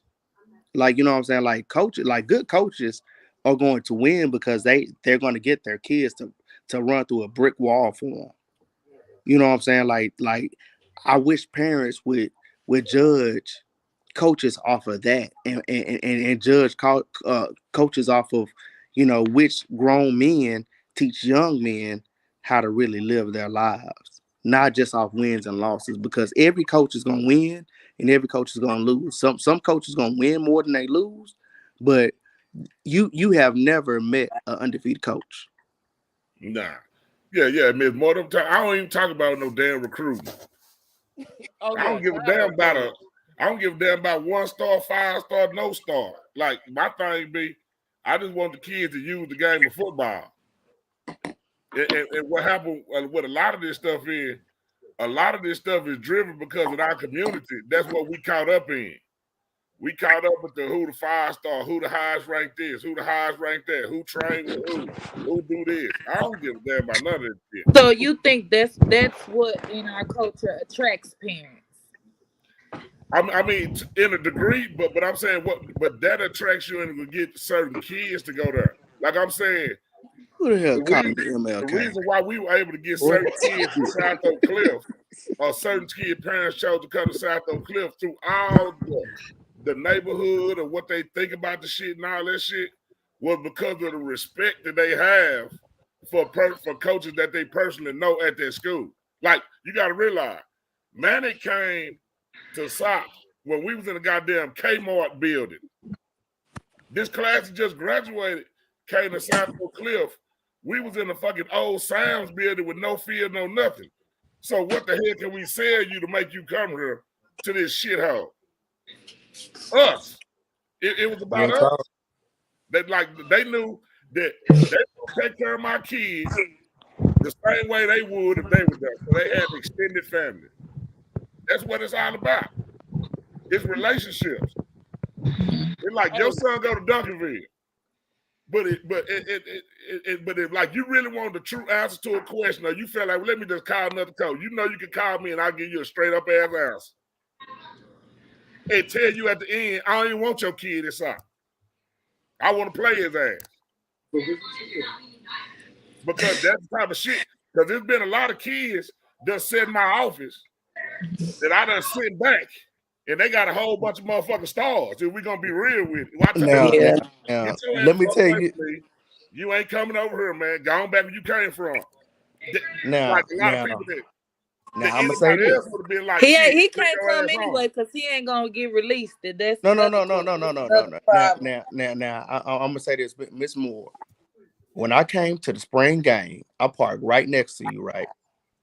Yeah. And what did you say to me? It's your fault we at Duncanville. Not down. Whoa! Don't say that shit. He went to Duncanville Junior High. You're told on war. You're No. told on war. She said that she was bad that I left, and I let her know that your son gonna be great wherever he is. He didn't stay in Duncanville. I ain't never tried to get Decorian. I don't try to do that. Like never. I coach the kids that I got. But I But remember when Decor was playing for the Patriots, practicing the Bible story with Big A now. What? How you know about that? Don't worry about that. That's my radius. That's my hood. That's his I know school. everything. I was an athletic coordinator at Bow Story then. Yeah. No, he didn't go to Bow Story. Doesn't matter. He was on my field. We knew every kid that touched that field. Yeah, and so what my thing be is that what I think sometimes parents, like, you got to stop being at the game talking about you sitting in your car while the game going on. When I say that? Every damn week. Yeah, you said it. I'm Oh, sorry, man, I Mama. said I was in the car while the game was on. What game? Yeah. You said all the Duncanville game. You said you don't give a damn because they wasn't throwing the ball, so you sitting in the car because it was cold. Yeah, you always are just going Oh no, out that was just one game because it was cold and I was not getting out because he wasn't getting the ball. Nah. You be going off every damn week. And they 7-on-7 tournaments. Yeah, like every week you going off by something. God No, I damn. don't. No, I We got don't, Eagles Todd. Don't everywhere. put that in the universe. No, Yeah, I don't. you do. That was just one game. It was 20 Nah, degrees like if we outside. go What back the and hell read was your I gonna get message, out for? like every week you ranting about something. No, I don't. Man, we ain't gonna tell the truth on earth. No. Like I be reading y'all comments. I be reading the parents' comments because now I figured out who everybody was. I'd be like, God damn, they just say anything. I don't just be saying anything though. I have a valid point. Nah, but sometimes you need to run your points by somebody before you just verbalize them. Like what? Shit, I'll let you know next year. No, I'm not gonna be online next year. I'm growing this stuff that they keep talking about, thick skin. I'm not gonna be online. Man, Yeah. Because that one. You my dog. You my dog, MJ. You gotta be online. I'm saying this. Like Miss Moore, whether you're online or not, your son promise that he has for his life is gonna happen. Like he has the offers that he has, no matter if no matter if he has 2,000 yards or 500 yards. Like everybody understands what type of athlete and what type of kid and what type of young man your son is. So like right now, just like trust Sam, trust him. Yeah, I already know that. Thank you. I appreciate that. Thank you for saying that. But it's not about that. It's about like comments and stuff. Everybody knows I don't have a filter, so it's like. But that don't mean you don't need to work on that sometimes shit. I want to tell people, like, watch But what Miss you say Moore, if you don't want Miss the parent to Moore, say anything back. Miss Moore though. What? Sometimes it's best to have a filter because people gonna say what they say no matter what. Like people talk shit about the Heisman Trophy winner. Like people gonna have comments. Like sometimes it's best to have a filter and just let your son live out the promise that he's already promised. And your son is finna live a good life, and your son is going to pay back to you to all the hard work that you've done for him, and he's gonna pay it forward. Like it don't matter what anybody else say. Hey, yeah. Hey, Mama Moore, I'm saving this for draft day right here. All right, we are here with the sensation, the Corey Moore, man. Hey, show him what you just got. Show him what you just got. Yes, sir. Yes, sir. Just on the dub. Hey, he said wasn't no fear out here. He said this was going to happen. Man, what's your emotions like? Man, I can't even let my emotions out for real. I'm just excited. No doubt. We've been at this for so long, bro. We finally got it, bro. We legendary for real. Absolutely. Yes, Y'all sir. run the city, baby. Yes, I think sir. people are more excited about this one than anything. Like, look, the shirt says it all right here, baby. Yes, sir. This is a Southside party, but it wasn't going to be no party until y'all close the deal. Yes, sir. How did it feel, man? Was it a tough game? Was it a tough? I mean, because you had some matchups, bro. You burnt your corner. Yeah. You did your work. Yeah, I had a couple matchups, but knowing with the running back that we got, Yeah. he made it easy for us. No doubt. But damn, bro, them passes, bro, like that one is on. Oh, that was that I wanted that. Oh, I know you wanted that. Yes, sir. Hey, shout out to anything, man. Shout out to my family in the stands. They been Mama up for the Moore? longest. Yes, sir. All And right. my little brothers, they coming up too, for sure. Yes, sir. Straight up. Talk that talk, baby. Stay. That is so sweet. Tear. Hey, draft night, I'm throwing that out there. I'm just letting you know. No, and then what you got to understand too is, see, what I Why I think can't go hard like you, Todd? No, but listen, what I'm saying, a lot of parents don't understand is when a lot is given, it's also a lot of negative shit you're gonna hear too. Yeah. You can't fall into that shit. Like it's like I tell some else, supposedly start playing. Like, yeah, when you do great things, people gonna kiss your ass. And when you get caught on or somebody beat you on something or you lose, they gonna chastise your ass. That's a part of the game. But just take it and roll with it. Mama Moore. Like, That's why I check said me out. I'm trying to grow. But my Mama Moore, check me out. All right, when Todd and them started 0-3, do you know how much they heard? Do you know how much negativity? But Todd was online cussing all of them out. Yeah, I got you on it, but I guarantee Todd didn't respond to everything. They was 0-3. He tried. But at the end of the year, they were state champions. Like that's what matters. That's what you respond to. So like you can't respond to everything that somebody want to say about your son, because your son got his life already mapped out. If your son don't catch another pass, his top 5 is still gonna be Alabama, Ohio State, TCU, or whoever play in the college football playoffs, because your son is that good. So it's just like pick who you give energy to. And all these naysayers, they don't deserve your energy or the Koreans' energy. Like they don't. And like within me, when we lost, like the difference between me is when we lose, I can take that shit. Like when DeSoto win, I think Lamont Ellison ought to be on there like shit, giving them like ripping us a new asshole, like shit. Like that's a part of the game. Like that's He a part tries. of it.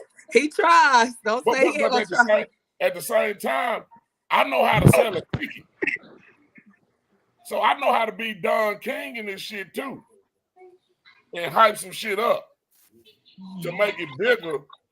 So people come to the game, people more interested in the shit. Like that shit you had to do in soccer to get this shit going. We had to be loud. We got to be boisterous because everybody looked down on us.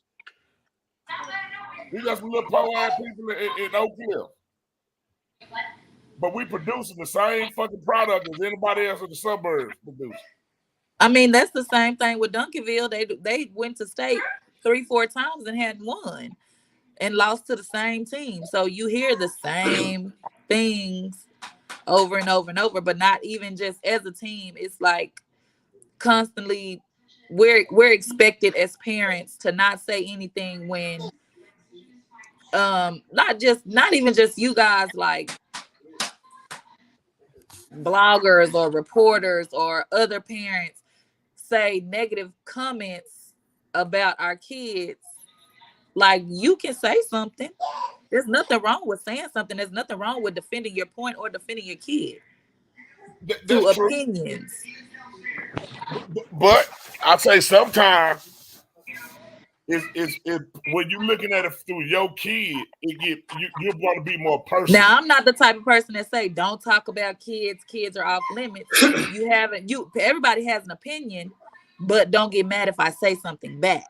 You know, it's But only what gonna I'm get saying worse, is, right? Do you realize it's only gonna get worse? I'm saying. Yeah, that's why I said I'm trying to grow this thing. People talk about thick skin, so I don't say anything.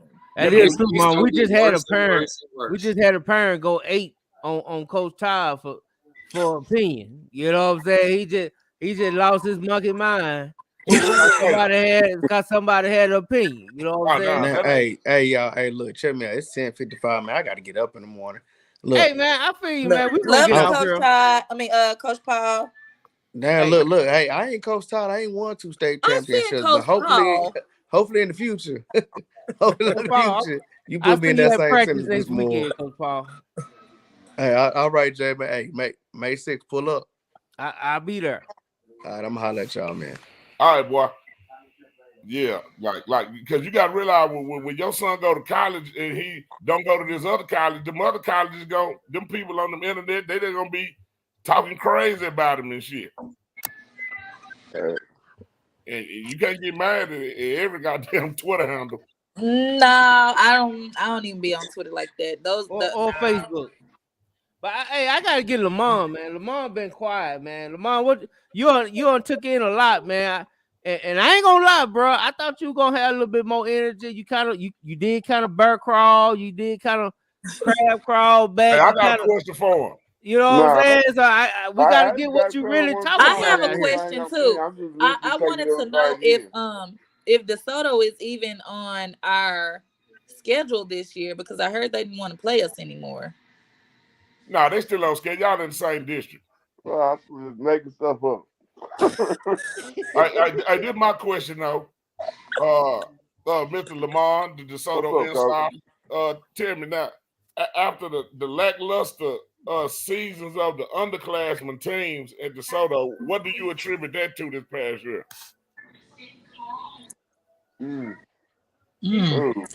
That's a good question. I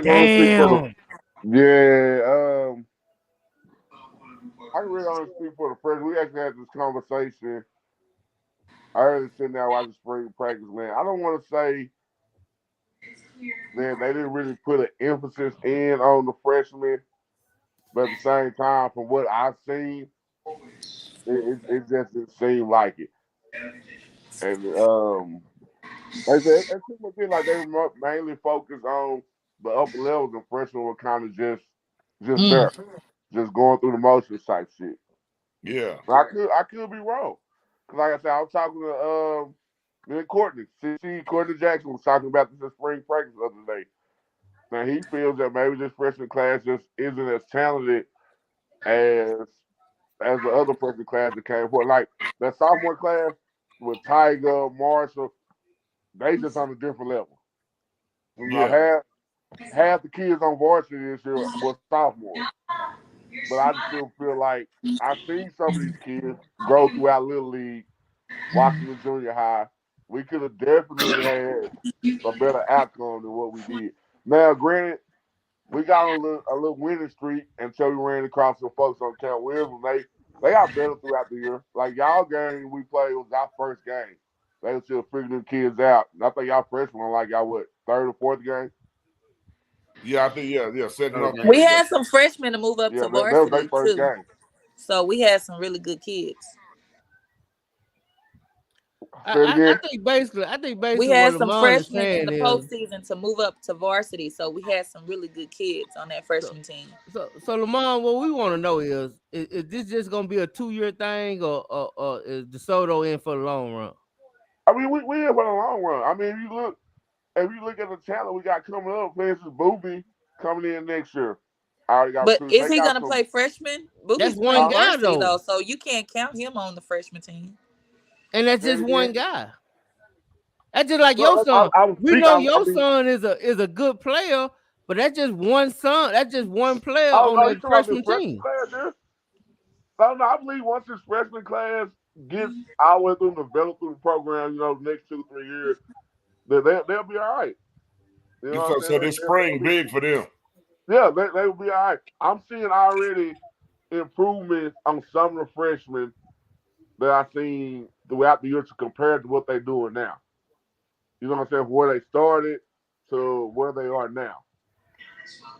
I've already seen the improvement. Okay.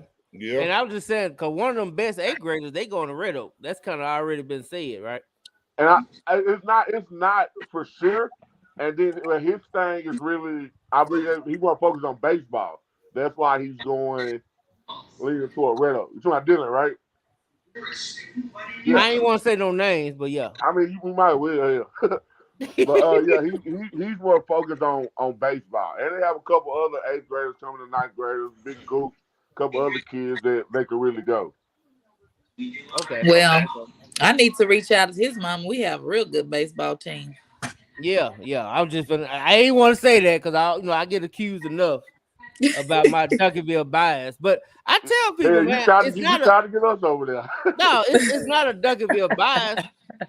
You just can't fault me for liking the best team. You know what I'm saying? It kind of is what it is. I mean, but it's easy to like the best team. Yeah, exactly. Well, let me like the best team, coach. Can I like the best team? Nah, like Carter. That's where you graduated from. Nah, you graduated from DeSoto. Graduated from DeSoto. Oh, you graduated from DeSoto? I thought you were around with Carter together. I went to Carter, but we moved. We black flight over here. So let me get this right. You just kicked us to the curb for the folks on Count Williams. Like that a bitch, man. Hey man, no. He only talked to the British. I'm a Coach Samples fan. I've been a Coach Samples fan since he was at Lincoln. Man, you wasn't no Coach Samples fan at Lincoln. I was a Coach Samples fan at Lincoln. Nah, man. Like, I was there when y'all choked that game against Kilgore. I was there. Man, hold on. You can't say the state championship team his last year there. You say you was a fan with. I was a fan, Coach. Why I can't be a fan? So you became a fan that year. I became a fan when I noticed that South Dallas kids can go to state. Ah, shit. Hey, let me say this too. I talk a lot of shit. I know I'm pissed. Fuck, I'm gonna shoot the shit, talk a lot of shit. But that last Saturday, this is state championship Saturday this year. I'm gonna be there supporting Sock, them folks on Camp Wisdom, and of course the because this year we all three gonna play the same day. Oh Lord! From 11 to 9, 10 o'clock at night. It's gonna be a beautiful thing. I'm gonna come the first half of the day. What you say now? I'm gonna come the first half of the day. Now, MJ, you gotta come on. Hey, but we got my man on here, Jesse. He fresh off the honeymoon. I guess he can breathe. Go Alito. Yeah. Man, I was trying to get him on when Coach Paul was here. I was trying to get him on when Coach Paul was here. He had nothing to say. I'm still pissed off about the Lido game. We should kick their ass. My bad. I'm still mad about that game, dog. I ain't gonna lie. I'm still mad. That was a really, really good game. Yeah, it was. I hate it, man. The cameraman was legit. Like, we saw every single mistake that both teams were making. Yeah, it was the game. It was like, did Longview choke? Did Longview choke? That's all I want to say. I ain't gonna say they choke, man. No, I ain't gonna say they choke. Alito just made one more play more than they did, bro. I mean, they let them hang around. They should have blew them out. Here they end up letting them hang around. They beat them, bro. I mean, she kind of. But you disappeared off of social media after that game. No, I really not after that game. I've stayed a little bit, but I mean, I did spread the season over it. Hey man, listen, let me tell y'all something. I ain't gonna lie, I'm still pissed off about that game. I believe you too, dog. I'm still pissed off about that game, man. So let me down, man. I was 3 for 4. You was the only one I got wrong. Yeah, I'm mad too, dog. But shit, we gonna get them this year here. Like I said, I'm gonna be honest with you. I'm worried more about Langston than Alito this year. Oh damn! Really? And I'm gonna be honest with you. Yeah, I'm worried more about Langston than Alito this year. Say, man, like, come on, Jesse. Like, God, come on, man. Like, God damn. Be honest with you, dog. I'm gonna tell you something. Langston gonna be hard to beat this year. I mean, Alito is like a dog. Alito. Yeah, but I'm man, like I played this team when they were freshmen. They had never lost. Who? Who you talking about? Alito. Hey, No, I'm not I'm knocking it. moved. I'm just telling you. I think Lancaster gonna be a better matchup.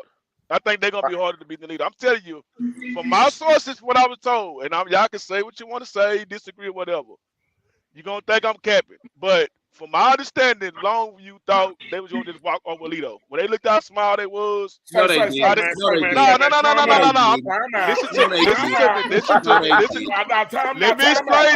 Go No, ahead. they Go ahead. I'm gonna didn't. tell you what I was told. You just Go ahead. talking, J-Mac. No. No, I ain't just talking. Listen what I'm telling you, bro. Listen, I'm not making this up or nothing. From what I was told, because Lido wasn't that big, bro. And you look at Timber Views and all them guys with Hughes, they thought they were gonna move Lido around, and Lido Man, about to head to that front seven. That front seven gave Longview hell. I talked to 2 different coaches on Longview staff. That ain't true. That ain't true. So what I was told by people there, listen what I'm telling you. I know somebody that's very close out the coach. I'm just telling you what I was told. Now, to me, you ain't supposed to overlook nobody. I'm just telling you what I was told. Hey man, let me tell you facts, man. I talked to Coach King 2 days before the game, and Coach King had that like they ain't overlook no goddamn Lido. Like he was worried about Lido. Here's my thing, bro. When I was told it, I thought it was crazy. I'm just telling you what I was told. But my point, I'm telling you, when I looked at it, I think Lancaster gonna be a harder match this year against Lido. Cause you got to think about Longview was starting. They were turning like Longview was turning 18 starters this year too. So it's going to me. I think that's gonna be the rematch in the semis. Man, I really think 5A D1 gonna be one of the hardest brackets this year. It's gonna be hard. It's gonna be hard. I think Den I'm gonna say Ryan, this. Red Oak. I'm gonna say this. Den Ryan ain't gonna be much of a mess this year. I don't really think. I think Mansfield Timberview, you can't count them out this year. They're gonna be good again this year. Hey man, I heard Den Ryan had got some move-ins. Nah, I heard that too. You tell me if I'm wrong, J-Mac, or if you disagree. I think the road for 5A D1 Division 2 is the hardest road in any division. I agree. Other than if you compare all the roads, that road is the hardest road. They play the most elite teams along that road. Yeah, y'all got what? Heritage, Lovejoy. No. That's Division 2. We're not talking about ours. I was we talking about Alito Road. Yeah, I'm talking about Longview, Lancaster, Longview. Who else they got? Timberview gonna be good this year too. Timberview, Alito. Like that, just naming them 4 teams. Go 6A D2. What road has 4 of those teams like that? I ain't gonna lie. Soto's walked through that Division 2. They make that's what I was saying. If you look at who got 4. See, that's okay. So here's my question. Side probably be harder than Duncanville's. What think about it like this though? Nah, they only gonna hit 2. Who are they Hey, gonna You still people think, man. You still got guys at South Lake Curl, depending on who make the playoffs. Because they gotta beat each other. See, you don't play both. That's the difference. In that road I'm talking about, you play all of them. Yeah. In that Guy and South Lake, you only gonna play one. Yeah, Alito had a tough road. Alito had a tough road. Alito had a tough road. I like Duncanville Road because I do think that Spring Westfield team was tough. Westfield. I do think that was a tough team. I think that that was it. Yeah, I think they had like 3 or 4 because that Prosper team. They had to be Prosper. They made Prosper look like that. Yeah, they made. They made Prosper look bad, but Prosper was a good team. Westfield ain't gonna beat them. Nah, I think Spring Westfield beat everybody. Nah, they beat North. I think DeSoto is the only team that beat Spring Westfield. Nah. You talking about the playoffs? I'm talking about everybody that was in that one state. I think DeSoto is the only team that could beat Westfield. Huh? North Shore beat them. Well, DeSoto, Westfield North Shore lost to Duncanville. Oh, you I'm talking about of the he's saying matchup. He's saying matchup. No. I see what you're saying. I think Alito could beat him. I don't think Alito beat Westfield. No. Because you ain't never coached against them. I ain't got to coach against them, coach. I'm watching them. Hey, wait a minute. Wasn't that game kind of close at halftime between Westfield and them folks on Carroll Wilson? No, they was on their ass, dog. No, man. Let me tell you about that game, man. I'm gonna tell you, and I wasn't even at the game. I watched shit on TV. They ass wasn't focused for that goddamn game. And you know how I can tell? I watched how they looked when they came out. They came out with all this different shit on their arms and shit. And then you go look at the second half. Somebody at halftime said something. They took all that bullshit off. They weren't locked in the beginning. They had a lot of dumb penalties that game too. A lot. I remember that one. They had 2 touchdowns called back, didn't they? Yeah, it's hard for Spring Westfield to beat any team from the Dallas area. Be honest with you. Yeah. I think Spring might be the third best team in you. They beat the Tazewell or Hell, I remember Skyline used to beat them. Yeah, we was 1-1 versus, and the one time we lost, that was my last game in Skyline actually. They beat y'all? That team was that team was terrible. I don't even understand how they made it that far. Well, when y'all lost to them? It was the year after. It was Ed Oliver. And then we played in third round. That's like a top 10 draft pick. I know him when he played at U of H. But I remember the year we went down when they played him in Georgetown when George Stevenson went off. That's when y'all beat him. Yeah, but that's what I'm saying. In the year we lost to them, like I knew when they went to go play the next team in Dallas, I like, man, they gonna get murdered. And that's what happened with Ed Oliver. They beat Waxahachie, coach. They started running back then he played. I'm just saying they beat Waxahachie. They did beat Waxahachie. I'm saying normally when you start talking about the power teams up here that got something that they had to go through, they normally lose. Yeah, they really only lose to Duncanville. No, the refs definitely tried to give them that game though. They lost to DeSoto. We DeSoto beat them. But that's why I said them the only 2 teams really. I'm sorry, coach. Alito not beating Spring Westfield. Longview beat Westfield twice. I think Alito 100% could have beat Spring Westfield. I don't know, man. I don't think so. Just that because team was good, man. Just because the caliber of team that Alito is, they could have beat Spring Westfield. Man, Westfield was good to me, J Mac. I don't know. You don't think Westfield was good this year? Spring Westfield was not good. I don't. The refs were trying to give them that game. Like it was like they had a vendetta out against us or something like that. We ran the same play back 4 times. I remember that. And the coach, the refs were terrible, and they were not good. They had I don't know how many penalties. They were doing crazy stuff. That team was not good. Alito could have beat them. You think so? Okay. So what I'm saying, J Mac, DeSoto could have beat them. They beat Waxahachie 10-7, man. They barely beat. Hey, but Todd, I was in the last seconds. Well, they tell me I ain't gonna bring up Iverson. That's my guy, but they say Iverson wasn't effective all year. Nah, he was effective. I ain't gonna say that. But yeah, I can't say that. Nah, he was effective. And Temple. I'm just telling you what coaches tell me, bro. I'm just telling you what the coaches tell me. I'm saying from going against Westfield, from back to Skyline to watching them, they don't play good because you got to realize when they start playing the Dallas team, really it's going to be the 3rd or 4th round. Mm-hmm. Like they normally not. They normally not have a chance. How are they up front, Todd? Are they pretty physical? I mean, yeah, they physical as fuck. They always got keep a good D tackle.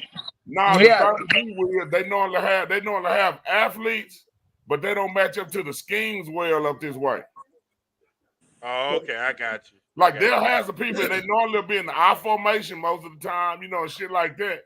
But their defense is good. Yeah, they play some sound defense, but they're not gonna score no bunch of points on it.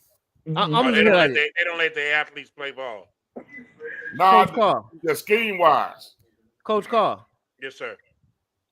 Colin Simmons said that the most physical team he played against this year was Spring Westfield.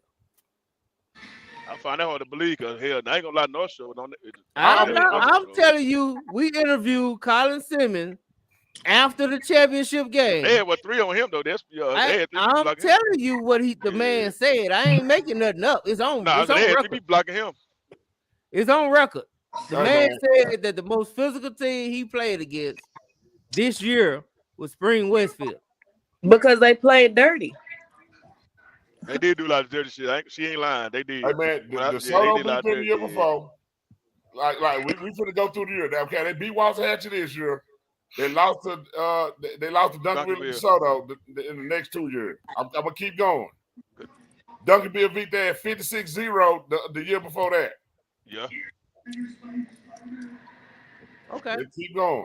I got you. Hey, they beat them worse than they beat us that year. So I gotta ask you, Lamont, after all this, because you kind of change up your stance, so I gotta get the official on record. So DeSoto is not elite.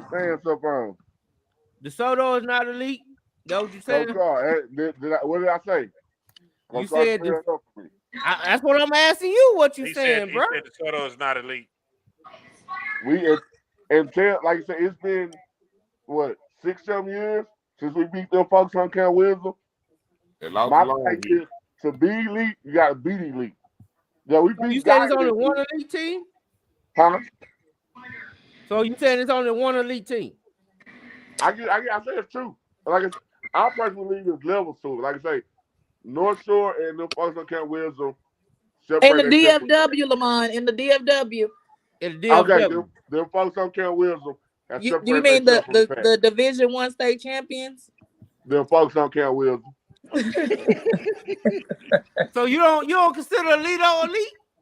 Hell no. God damn, Jesse. They got 10. They got what? 10. Hey, Jesse, man, you gotta stop. I ain't giving no props right now. I ain't in the prop giving mood to Alito right now, man. I'm gonna keep it on it. I ain't like, hey, when I'm coming down 20, I ain't go that way no more, man. I go around, bro. So I ain't want to see that sign. It's still salty, man. I'm still salty. Hey, you see my forehead? I'm sweating the shit. I'm salty, dog. You ain't lying. I'm still salty right now, dog. I mean, if you look at their history, I can't. Nah, they are. Man. I can't take that from you, right, man? But I'm just saying, I'm still salty right now, dog. It's like we try to get Oklahoma props. I'm a Longhorn fan, bro. So right now, I just don't feel like. Jay Mack, Alito damn good, man, with what they do, man. Like, I'm true be told. No, I agree. And I'm not an Alito fan, but I always say I love the way they run their program because they run a hell of a program. They do a good job. All right, here's the question then. So what's the difference? And this is not even really well, it is. So what's the difference between being a leader and having a dynasty? Because to me they the same. Alito right? got a dynasty. I think it's the time span you talking about. Like when you start talking about Westlake, some of them type of teams, Katie. Like, okay, so we're saying the ones that do it over and over and over decades. And over. But Dynasty is actually winning the trophy. Yeah, Lake Travis. That's Alito. Then how can Alito be a dynasty? Georgia. How can Alito be a dynasty and not elite? I think that they're elite. I didn't say that they was. I think anybody that tries to argue against it is trying to play the division card. Mm-hmm. But I think Alito has done enough to where they've kind of overridden the division card. Mm-hmm. I think if you're elite, baby. Here, Carthage too. Yeah, I agree. Yeah, Carthage is elite. So I agree. Yeah.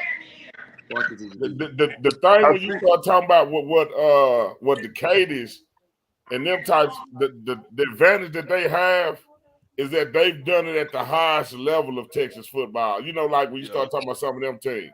The thing with Carthage, that some people can try to say with Alito is that they never advanced to the highest level. Yeah, I need to say playing the top down. Yeah, the top down. I don't even think Carthage is the best in East Texas. I think a lot of people will handle it.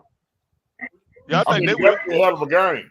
I mean, I would like to see them play. And it's still an argument saying who will win between two elite teams, which is kind of the point. Yeah. True. You know what I'm saying? Yeah, I think, man. Let's be honest, guys. And if anything taught us, that would be Episcopal. Whenever you lay the ball down on the ground, man, and you kick that thing off, they got a chance to win. You know what I mean? That it and give it Sunday thing, especially when you're talking about two elite teams that know how to win.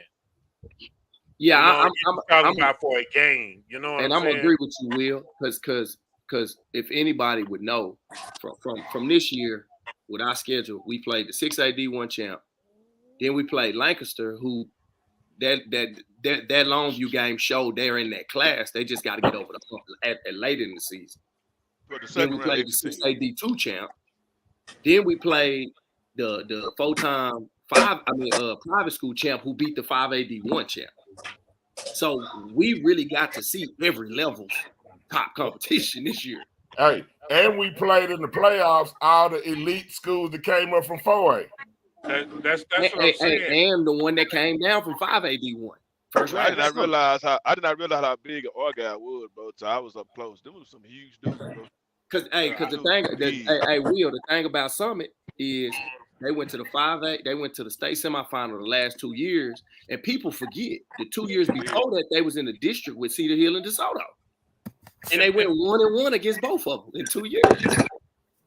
So I think you know what I'm saying. Like the level of ball when you start getting to the top of each level, it's not as different as people think. I know everybody want to 6AD1, 6AD1, 6AD1, but you really talking about 3 or 4 teams in 6AD1. After that, it's not what people think. Like, it ain't no coincidence. DeSoto didn't play no close games in the 2 years they lost to Duncanville in the playoffs. Like, let's keep it 100.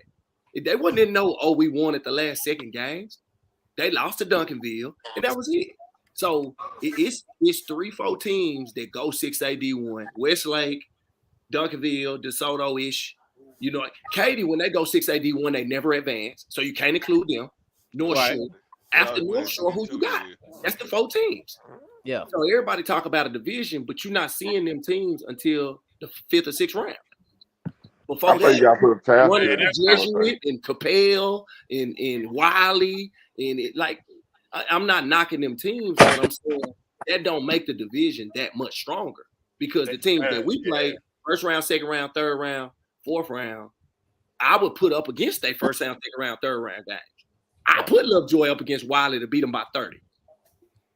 But see that okay. Hey, I put Mid-Lothian, Heritage, and Melissa. Yeah, but that's my point. That's my point. That's what I'm saying. So when we talk about elite, like you say, man, it's just when you're talking about elite teams, right? Like there's not a huge difference between the elite of the elite because when you're talking about Sock and Duncanville, that's a 10-point difference. You know what I'm saying? Now you're talking about there's a 3-point difference between you beating Episcopal and they beat Alito by 4. You see what I'm saying? Like who beat Longview by 3? Yeah, it's like man, this. you gotta bring it up, dog. You gotta bring it up. You know what I mean? When you talk about elite, it's like this, and that's why I say when we was talking about if you take Alito and play Wiley, do Alito beat Wiley? Yes. The breaks off of him. You know what I'm saying? Like, look, I'm saying that's what I mean. Like when I be seeing these conversations, I be like, because we got to see everybody. You know, the difference between say Argyle up front and these other teams that we talking about ain't no difference. The O-line and D-line, they had 3 Division I D linemen that went Power 5. Hey, watch this though, Wood. Like this year, they probably say they want what they want to say, but like Longview, they open up against McKinney. That's a 5A Division I school. Yeah. In Allen District. Hey, they went 3 rounds. 3 rounds, and they running back come back this year. So, in Longview, 5A Division I, they 6A Division I. I'm interested in that game. I'm interested in the Longview McKinney game. I am. McKinney by 3 touchdowns, Jesse. All right. And what I'm telling you about, like when you play Longview Longview one of the few teams that when you go really walk out there on the field, you be like, man, these motherfuckers small and little as hell. Like they be small. They like you really they the kind of what it stands for. Like when you talk about homegrown, it don't matter the size of the dog, it's the fight in the dog type of shit. That old Permian, Todd. That old Permian. Yeah, like J-Mac, like they be tiny. Like and when I seen them go toe to toe with Allen. When Allen was with Johnson Williams now and beat him. Yeah. You know, like that's what I'm saying. When they was in district with DeSoto, they beat DeSoto every year. 4 years straight. I ain't never lost DeSoto. I still want John King 5. Hey, that's what was wild about your post, J-Mac. When I was appalled, and I feel like Jesse Wyatt let the whole city of Longview down when you made your post. And it was like, oh yeah, we winning 6 titles in a row. And I'm like, man, them folks ain't never beat Longview. Like, oh, you talking long about down the there. photo? Yeah. And I do feel like that, and I feel what you're saying, And but I I feel like understand. But the it's hard. DeSoto now. It's a different breed walking through the Soto Hall, Yeah, man. hey, they would still kick you out this year. I'm telling DeSoto you. always been DeSoto, dog. I know everybody always want to feel like it's Yeah, different. I mean, they beat has DeSoto with always Dun been Trey. good, They and they've beat always Dun had Trey dogs. them Yeah, DeSoto. Ryan Polite, everybody. The teams, when you look at DeSoto, the teams that they was losing to were elite teams. Yeah. Like, it was Skyline, then Skyline was over, then it was Allen. Like, DeSoto ain't different. Like, they are still a really good football team. What was different was they went 6A Division II. And also another thing too that this what people got to realize too. When Cedar Hill won their state titles, they didn't win district. No, That's true. They was going 6A Division II, and that's not knocking or taking away no titles. Yeah. I'm saying when you comparing these, D2 has been the back door for 6A. yeah, I'm gonna tell the truth. when you comparing these teams, you can't say DeSoto different because they won at 6A D2. They still just as good. They were good then. Oh, wait a minute. They were good then. Just They just as as good good as they were. Light off. She ain't got no Boy, light she on. came out the dark. She came out the dark. She in the bed. Out the dark, boy. I heard with the Soto, boy. She heard the Soto. She popped back in quick. Yeah, not like DeSoto is good, and they've been good, and they gonna be good. We acting like it's different because they won it again. What I'm saying is, Coach Ward. Contender. What I'm saying is, Coach Ward, when I say they went out the back door, is they didn't have to go through the front door, which was the top of the competition. Yeah. So I think 6A, other than the one time Westlake won D2, the best team's been in D1 in 6A. And it's only like 4 of them. That's what I'm saying. Yeah, but it's like one of them in D2. Yeah, I agree. That's what I'm saying. Yeah, for sure. That's what I mean when I say they've been going through the back door. Nah, fam. Right now, it was Geyer. This Geyer, year, South Lake. South Lake. No, South Lake wasn't like that this year. Nah, South Lake. I'm gonna be honest with you. Program. Hey, when they beat the brakes off Guy, it wasn't no turning back for them. Yeah, it was over. Yeah, it was a wrap. At that point. I didn't think when I saw Gaia play South Lake Carroll, I had said DeSoto was gonna beat them. People thought I was crazy when I said DeSoto was gonna beat them. Yeah, I came over here and said it. I knew if they could. I knew if DeSoto could play defense, but that game there showed me more about their defense than anything. Mm-hmm. They you know what I mean? They actually showed up and held Jackson Arnold, to their season low. Yeah, and then they got a lot of turnovers, man. I mean, and then DeSoto and they ran the ball. Like and they showed their true colors. Because I know DeSoto don't like to hear this. The playoffs. They showed who they really are. 30 carries for the last 3 games of the season, and they didn't pass the ball 20 times. Hey, they showed they really a running team. Greatest show on turf. They showed passed the ball and you know what? 20 times. And you know what, J-Mac? I think that speaks to the coaches. Because for previous years, DeSoto like to air the ball out. Mm-hmm. That's what we've been doing. But he realized he got to work on the backfield, and some linemen that can move some kids around, and he switched up the game plan on it. Yep. Well, I think it came back to when the coach was on here that day, and he said the one thing that y'all changed up was y'all tackled every day, and y'all lifted weights throughout the course of the year. Yeah. Those things make a difference when you're talking about longevity. Most teams get weaker as the season go along.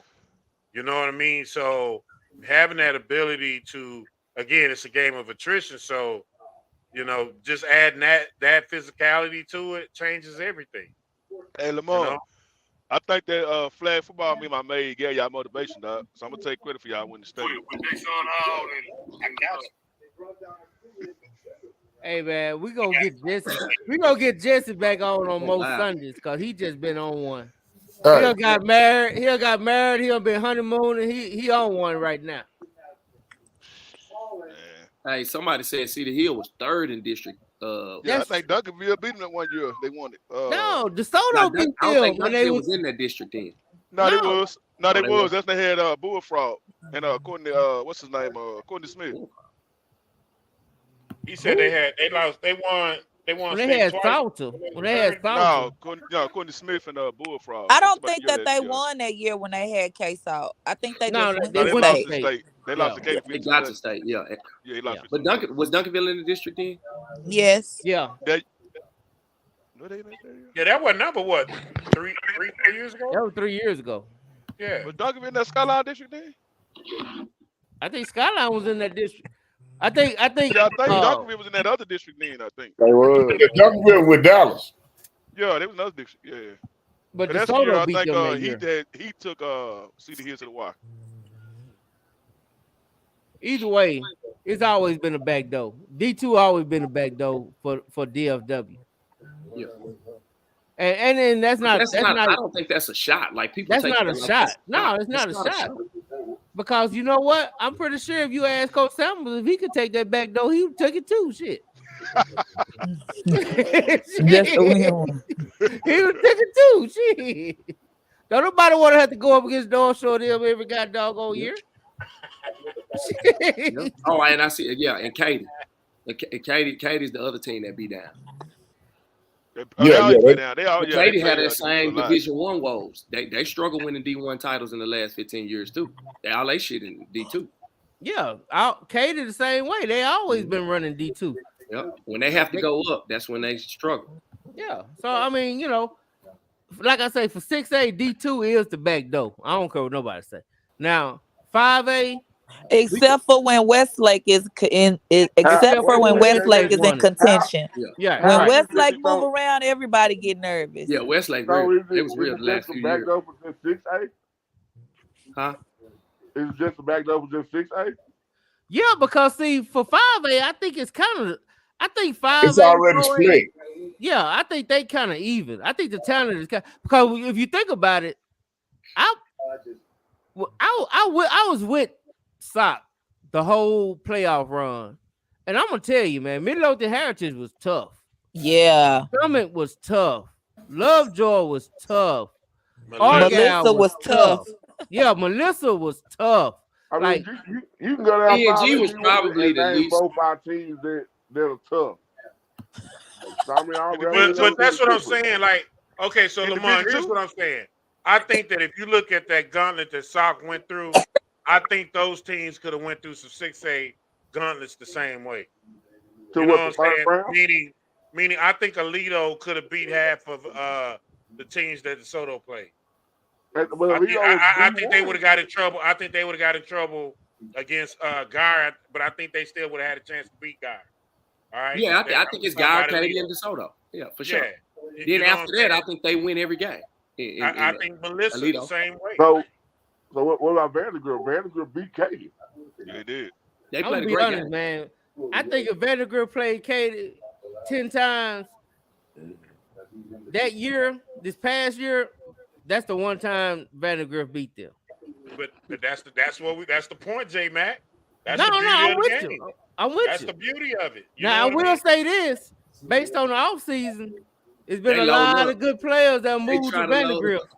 Hey, that It's ain't been got a like lot. 5 kids. 5 It's black been a kids, lot too. of good players that moved to Vandergrift. Hey, they done went and found 5 black kids. Dog, they all went from one good black kid to but they got about 5 or 6 of them now over I there. heard. Mark Henry's son, one of them, the D tackle. Yeah, D tackle. Yeah. Got quarterback and receiver, I think, brothers. Yeah, they loading Yeah. up. But I'm saying they not gonna beat DeSoto in no spread game. They gonna that's they not built for that. Not They built not to built win for that game. Katy would have a chance because of the style contrast, so it would be a good game. But I'm gonna tell you what, I don't know if they're gonna run the spread game with their newfound move-ins. Yeah, I mean they might not. Why But wouldn't last you? year, 'Cause they when I get saw a them short beat kid, Katy, man. and I kind of saw pieces of it, and I saw they was 4-5 wide. I'm like, yeah, DeSoto finna beat the brakes off. Yeah, but they had that one guy. Yeah, one guy on that team wasn't gonna beat. Oh yeah, DeSoto. you told the black. Yeah, one guy ain't gonna never beat DeSoto unless he play running back. Hey, somebody say, Redo gonna be a problem. Ran all over. Redo got some talent coming back. They got some receivers. Redo gonna be sneaky good, man. Redo round and did Redo Everman go to are the last year? same team. What round did Redo go to last year? I want to say I second want to say round. third. Did they go Nah, second? they lost second round. They lost second They round. beat Denton They lost round in to the Abilene. first round.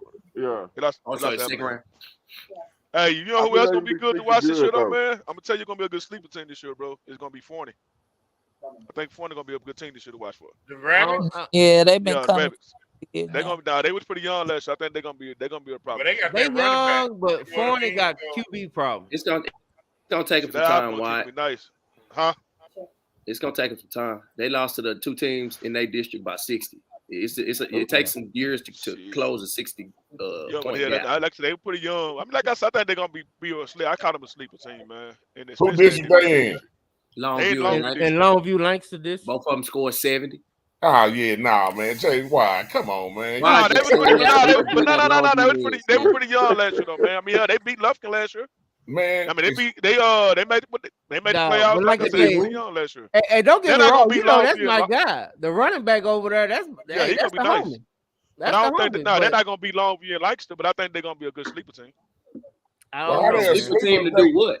If they're not gonna beat the teams, I mean, that's the contenders. team to watch out. Now that they're gonna beat them too. They ain't got enough to beat neither one of them. But I'm saying But, just watch out hey, for them, bro. They're gonna J be Mac, he a lot of calling them people. one and done, man. That's what he calling them. hey, Well, that's what I depending on call the it. matchup with. One I'm and done. gonna get a remix. I'm gonna get a remix version for them, just cause Jesse said it. I think I'm gonna watch out. I'm gonna watch out for Forney this year. But nah, it's going that district gonna come between Longview and Lancaster. That's hands down. So Likes Yeah. about you. nah, they ain't gonna beat Longview, dog. Shit, We just gotta figure out who could beat Alito from that district. That's all we need to know. Longview can beat their ass. Don't get it twisted. Don't let that 3-point fool you. So we gonna see them again. They took it easy. But That we was the word. Yeah. We're gonna play. They play Lancaster in Longview. I mean, in Lancaster this year. So I will I play that mean, game. you gonna be able to tell if Longview gonna play the Toledo by their McKinney game. Yeah. That's a good. I'll say the Lancaster game.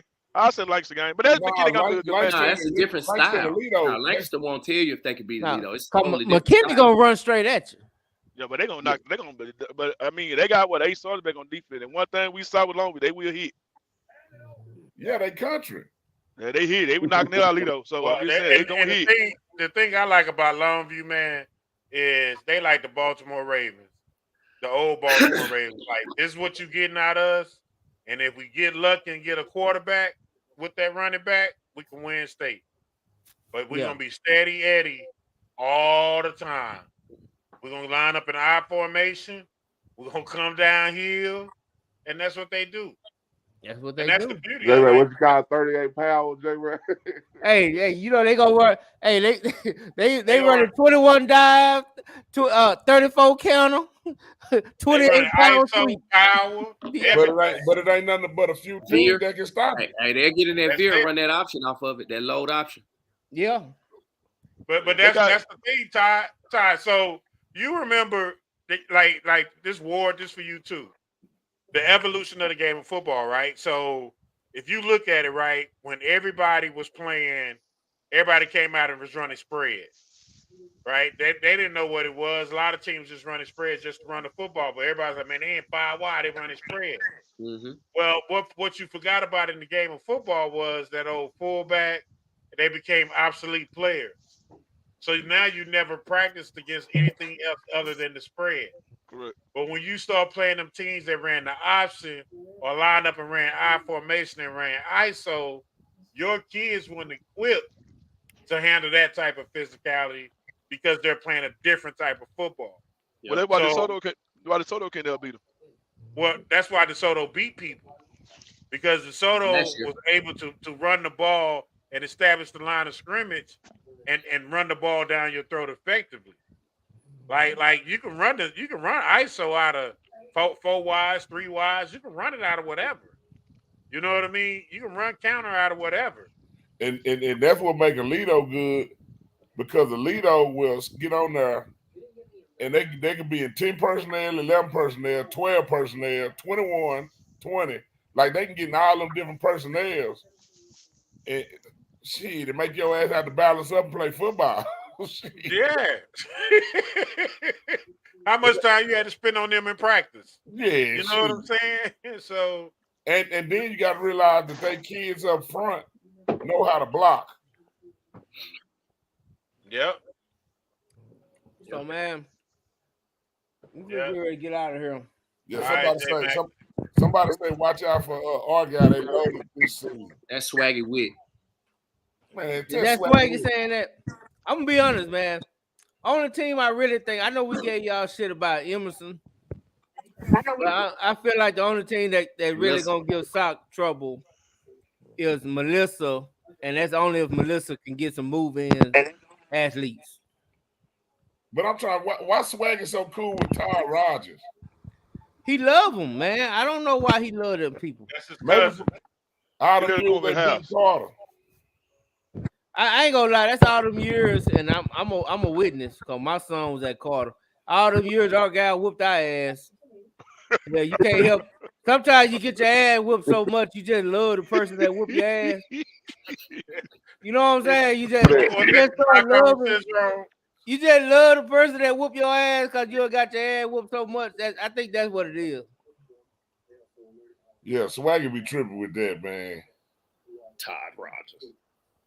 Tell them they still got to see Death Row. Yeah. Ward. Score a touchdown. Hey, Ward, hold on. Why I got you on the air? You know I texted you the other day, right? You did? Yeah, if I didn't respond, I must didn't see it. You might have texted me, Matt Diggs in the building. Matt Diggs in the building. What's up, Matt? Hey, Ward, have you ever seen that show on Amazon called Ice? Check it out. Okay, I'm gonna check it out. 2 series. I'm 2 gonna check it out. seasons. Check it out. It's called Ice. Yeah, I check that out for sure. I've been looking for me a good show to watch during spring ball. Hopefully, it ain't something I gotta lock into because I be scripting and stuff, trying to listening. Coach, hey, before we get out of here, hey, Coach Ward, I'm coming up, man. I gotta see. Are y'all taking y'all competition all the way to Yeah. home, or y'all pretty much know what y'all gonna have after spring? What you mean? All right, I'm finna get up and get out. We about to get out. For your new for the positions that's open. It depends on. Tyler, we need to get you off here. We don't want to hear the old lady they're getting charged up. You good? Oh, my bad. Damn. You all right? Yeah, Coach. Send me that dress, fam. I'll pull up. Yeah, man. You need help, Coach Tyler. It sounds like the old lady beating on you. You know what you say, J-Man? Hey, he sound like Jesse. He sound like Jesse, old lady. Jesse, we ain't forgot. Hey, nah, y'all misinterpreted that. Hell, shit. She gonna check me. What you asking? What about competition? No, I'm just saying. Do y'all think y'all competition gonna be solved over the spring, or y'all gonna take it all the way to fall camp? I think it depends on the position and the kid and what they've proven before. You know what I'm saying? If it's about secondary, I don't trust kids, so that competition go till damn the season over. Yeah, we got quarterback. I bet you. Yeah. Coach Todd, is there a quarterback competition, or y'all riding with the state champ? I like that freshman y'all had last year was slanging, man. I like that kid. Yeah, I mean, right now, man, we just letting everybody get out there, get some reps, and we just trying to figure out what's the best soccer team we can put out there at what spot. So, it's just about everybody getting better right now. And the kids buying in, they working hard. So, I ain't got no doubt. We'll be ready when the time comes, J Mac. Goddamn right. We'll be ready to lock the games. Nice quarterbacks over there, man. I can't wait to see y'all. I can't wait to see y'all week 1.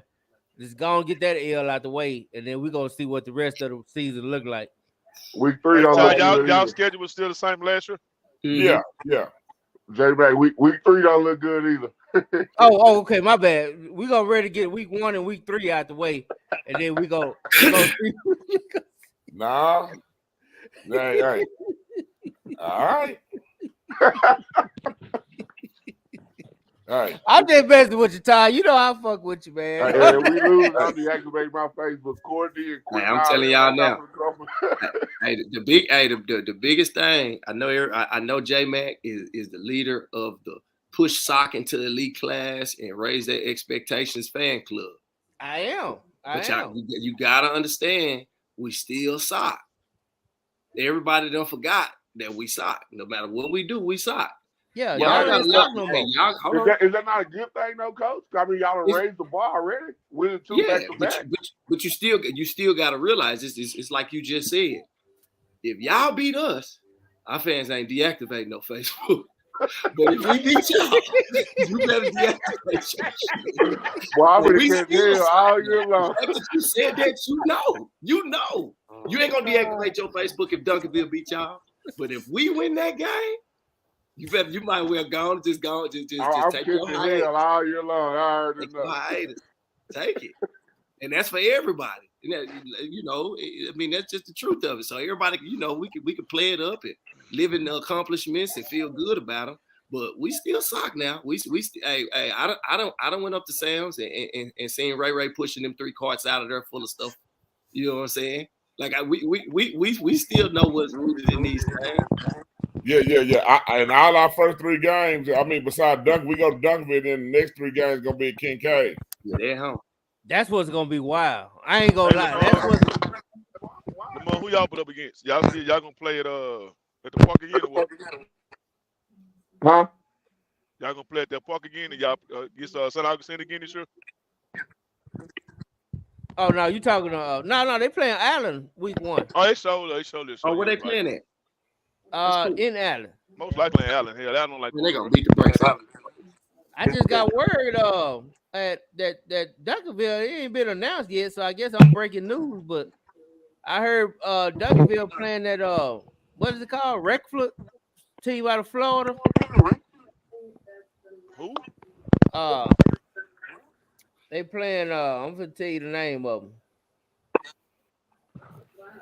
Yeah, we still looking for Y'all the game last I heard. Y'all gonna play St. Francis again, Lamar? Y'all gonna play Lido again? Rockledge. Oh, they play Lido. And I'm telling you, who y'all gonna play for y'all first 3 games? Y'all gonna play them again? How you spell it? Oh, we gonna see Lido again. We ain't for no smoke. They playing Rockledge. We ROCK LEDG. Allen Sock and we got Allen week 1, Sock week 3. Still looking for a week 2 game. Last I heard. That's a bad thing about playing them academies and stuff. It ain't a 2-year thing. Yeah. So you be looking. Matter of fact, they playing I think Matter Day this year. Is he whatever that school is either Matter Day or the other one? Who is? Who? St. Francis. Oh yeah. See, they should. They that type of they school. play Matter Day. Yeah. Hey man, before we head on out, man. Hey, Coach Carr, give us your final words, Coach. Okay. Final words. Lamont, DeSoto is not elite. Sock is elite.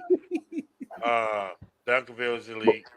The only thing is elite is that you guys won a state championship this year. I think if you follow it up next couple of years, get you another one, we'll move you to the elite state. Hold up. Coach, but hold on. These are my last words, not yours. Okay, I'll tell you when you can talk. Okay. Oh, here we go. Look at you. All right, carry on. All right, now, I ain't got nothing to say, man. I just think that, man, DeSoto's going to be a good team. Duncanville Sock, man, just to even have this conversation from where, this conversation was 4 or 5 years ago, man. It's a blessing. And just to even have it and just to even talk about it. And then we're talking about 3 black coaches, 3 state champions, man. I think it's awesome, man. I think it's a beautiful thing. And just to be a part of it and see it and listen, watching in real time is just amazing. I think it's something to really lock in on. But that's it. Go ahead, Lamont. Okay, Lamont, last words. What you got, homie? Hey, man, I love, man. I still stand by the folks on Cal Williams only elite school, man. Everybody else reaching for them. Much as I hate to say it, but like you said though, it's great to have.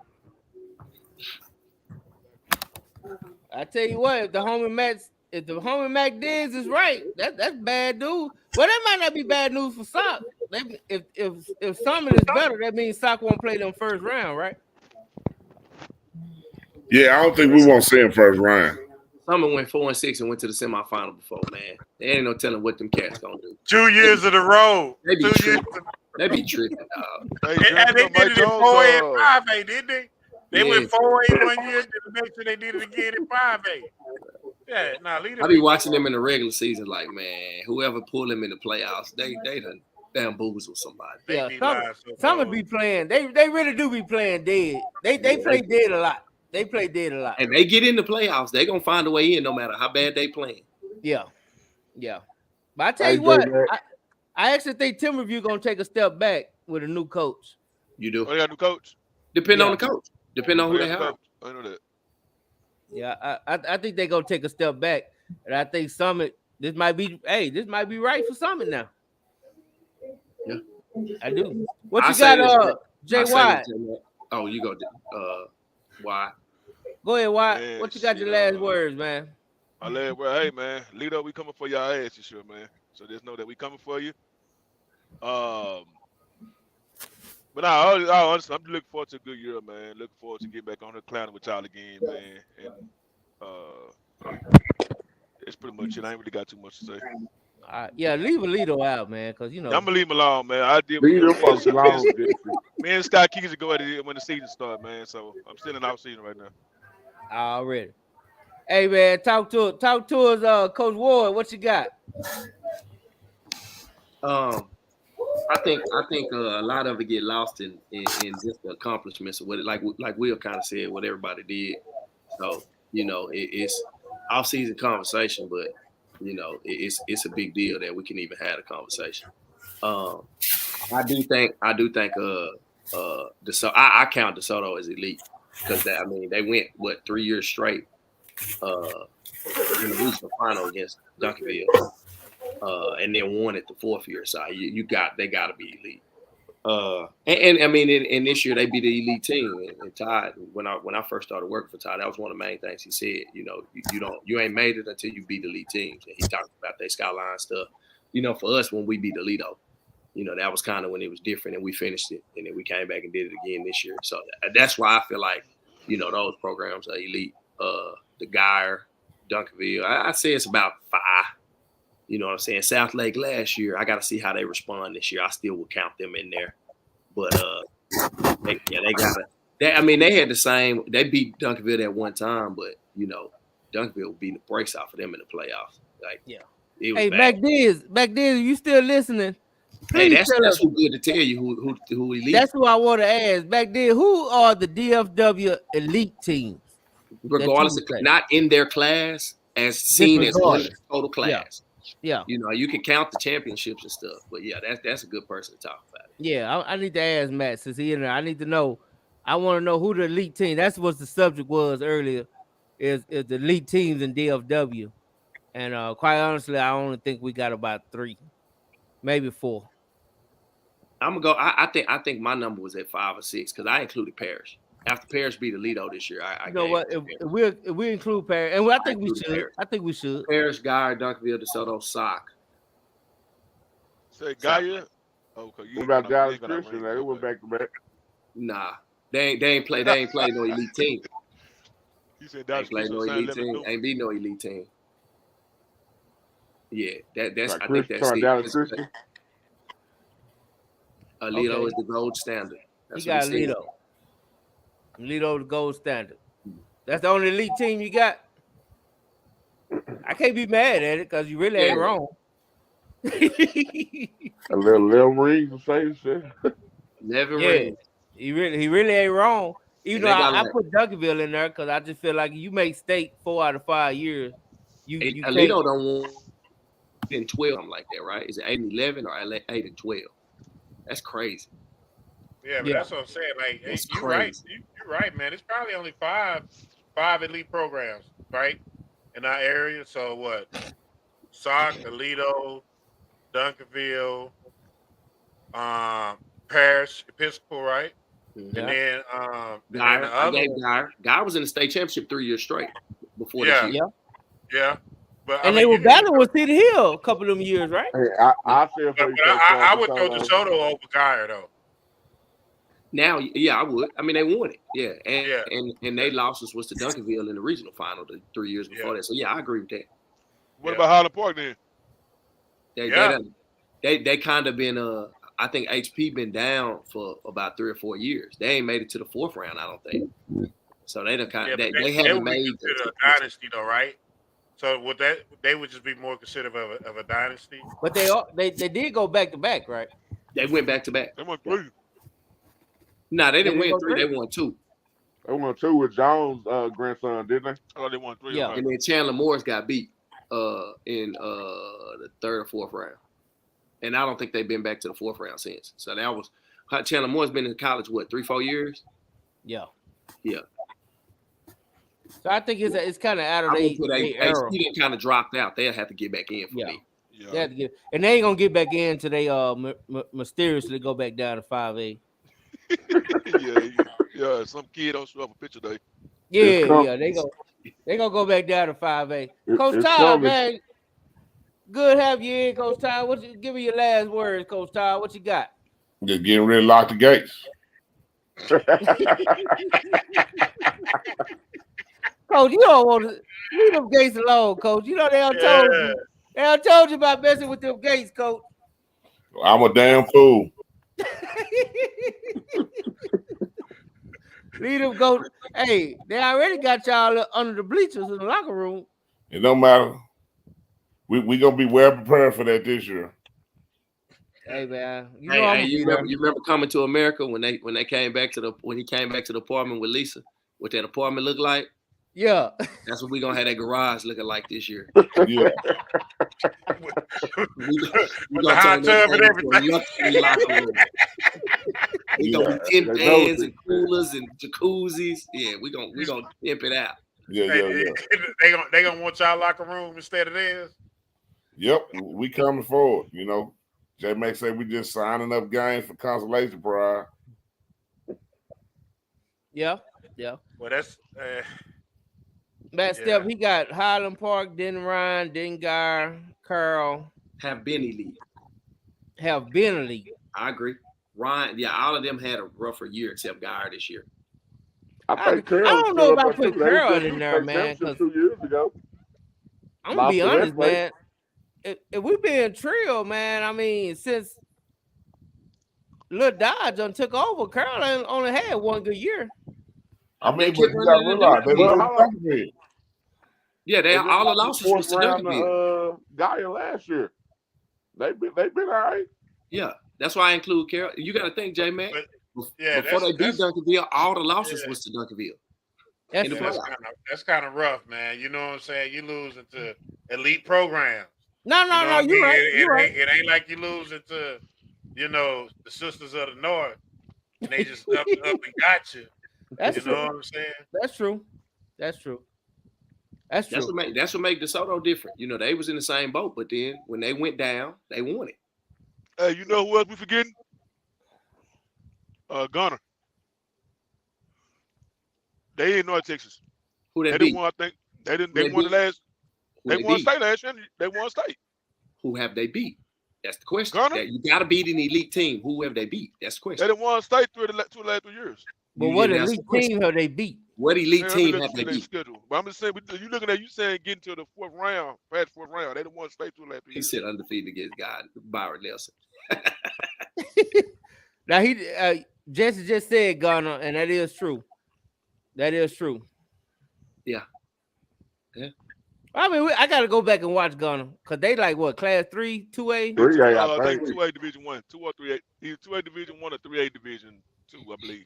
Okay. Yeah, I gotta go. J Mac, my thing is, even with them schools, I still gotta see them play a team that, because we said regardless of classification. So if Gunner plays South Lake, how would that game look? That's what we talking about.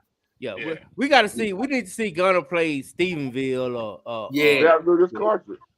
Yeah, Carthage. Yeah. Well, Carthage them is 4A Division 1. I'm just saying. I mean, to be elite, that means you competing in any class. So you looking at pound for pound. Yeah. Pound for pound. Look at Sock. They 5A D2 were going with 6A D1. Yeah. So but they're elite though. That's what we're saying. If Garner is supposed to be elite, what's wrong with going to look at Carter? But there's nothing. That's the point. Like we said, we would have to see that. You got to play those teams. You know what I'm saying? You got to. And the thing is, too, fellas, a lot of these teams don't play them schedule. They won't. You know what I'm saying? They won't play those kind of games. They'll I would admit. I want to see. I want to see Carthage play up. I really do. I want to see them play some of the best 5A. Yeah, even some of the 6A teams. But y'all do realize we forgetting about Kilgore.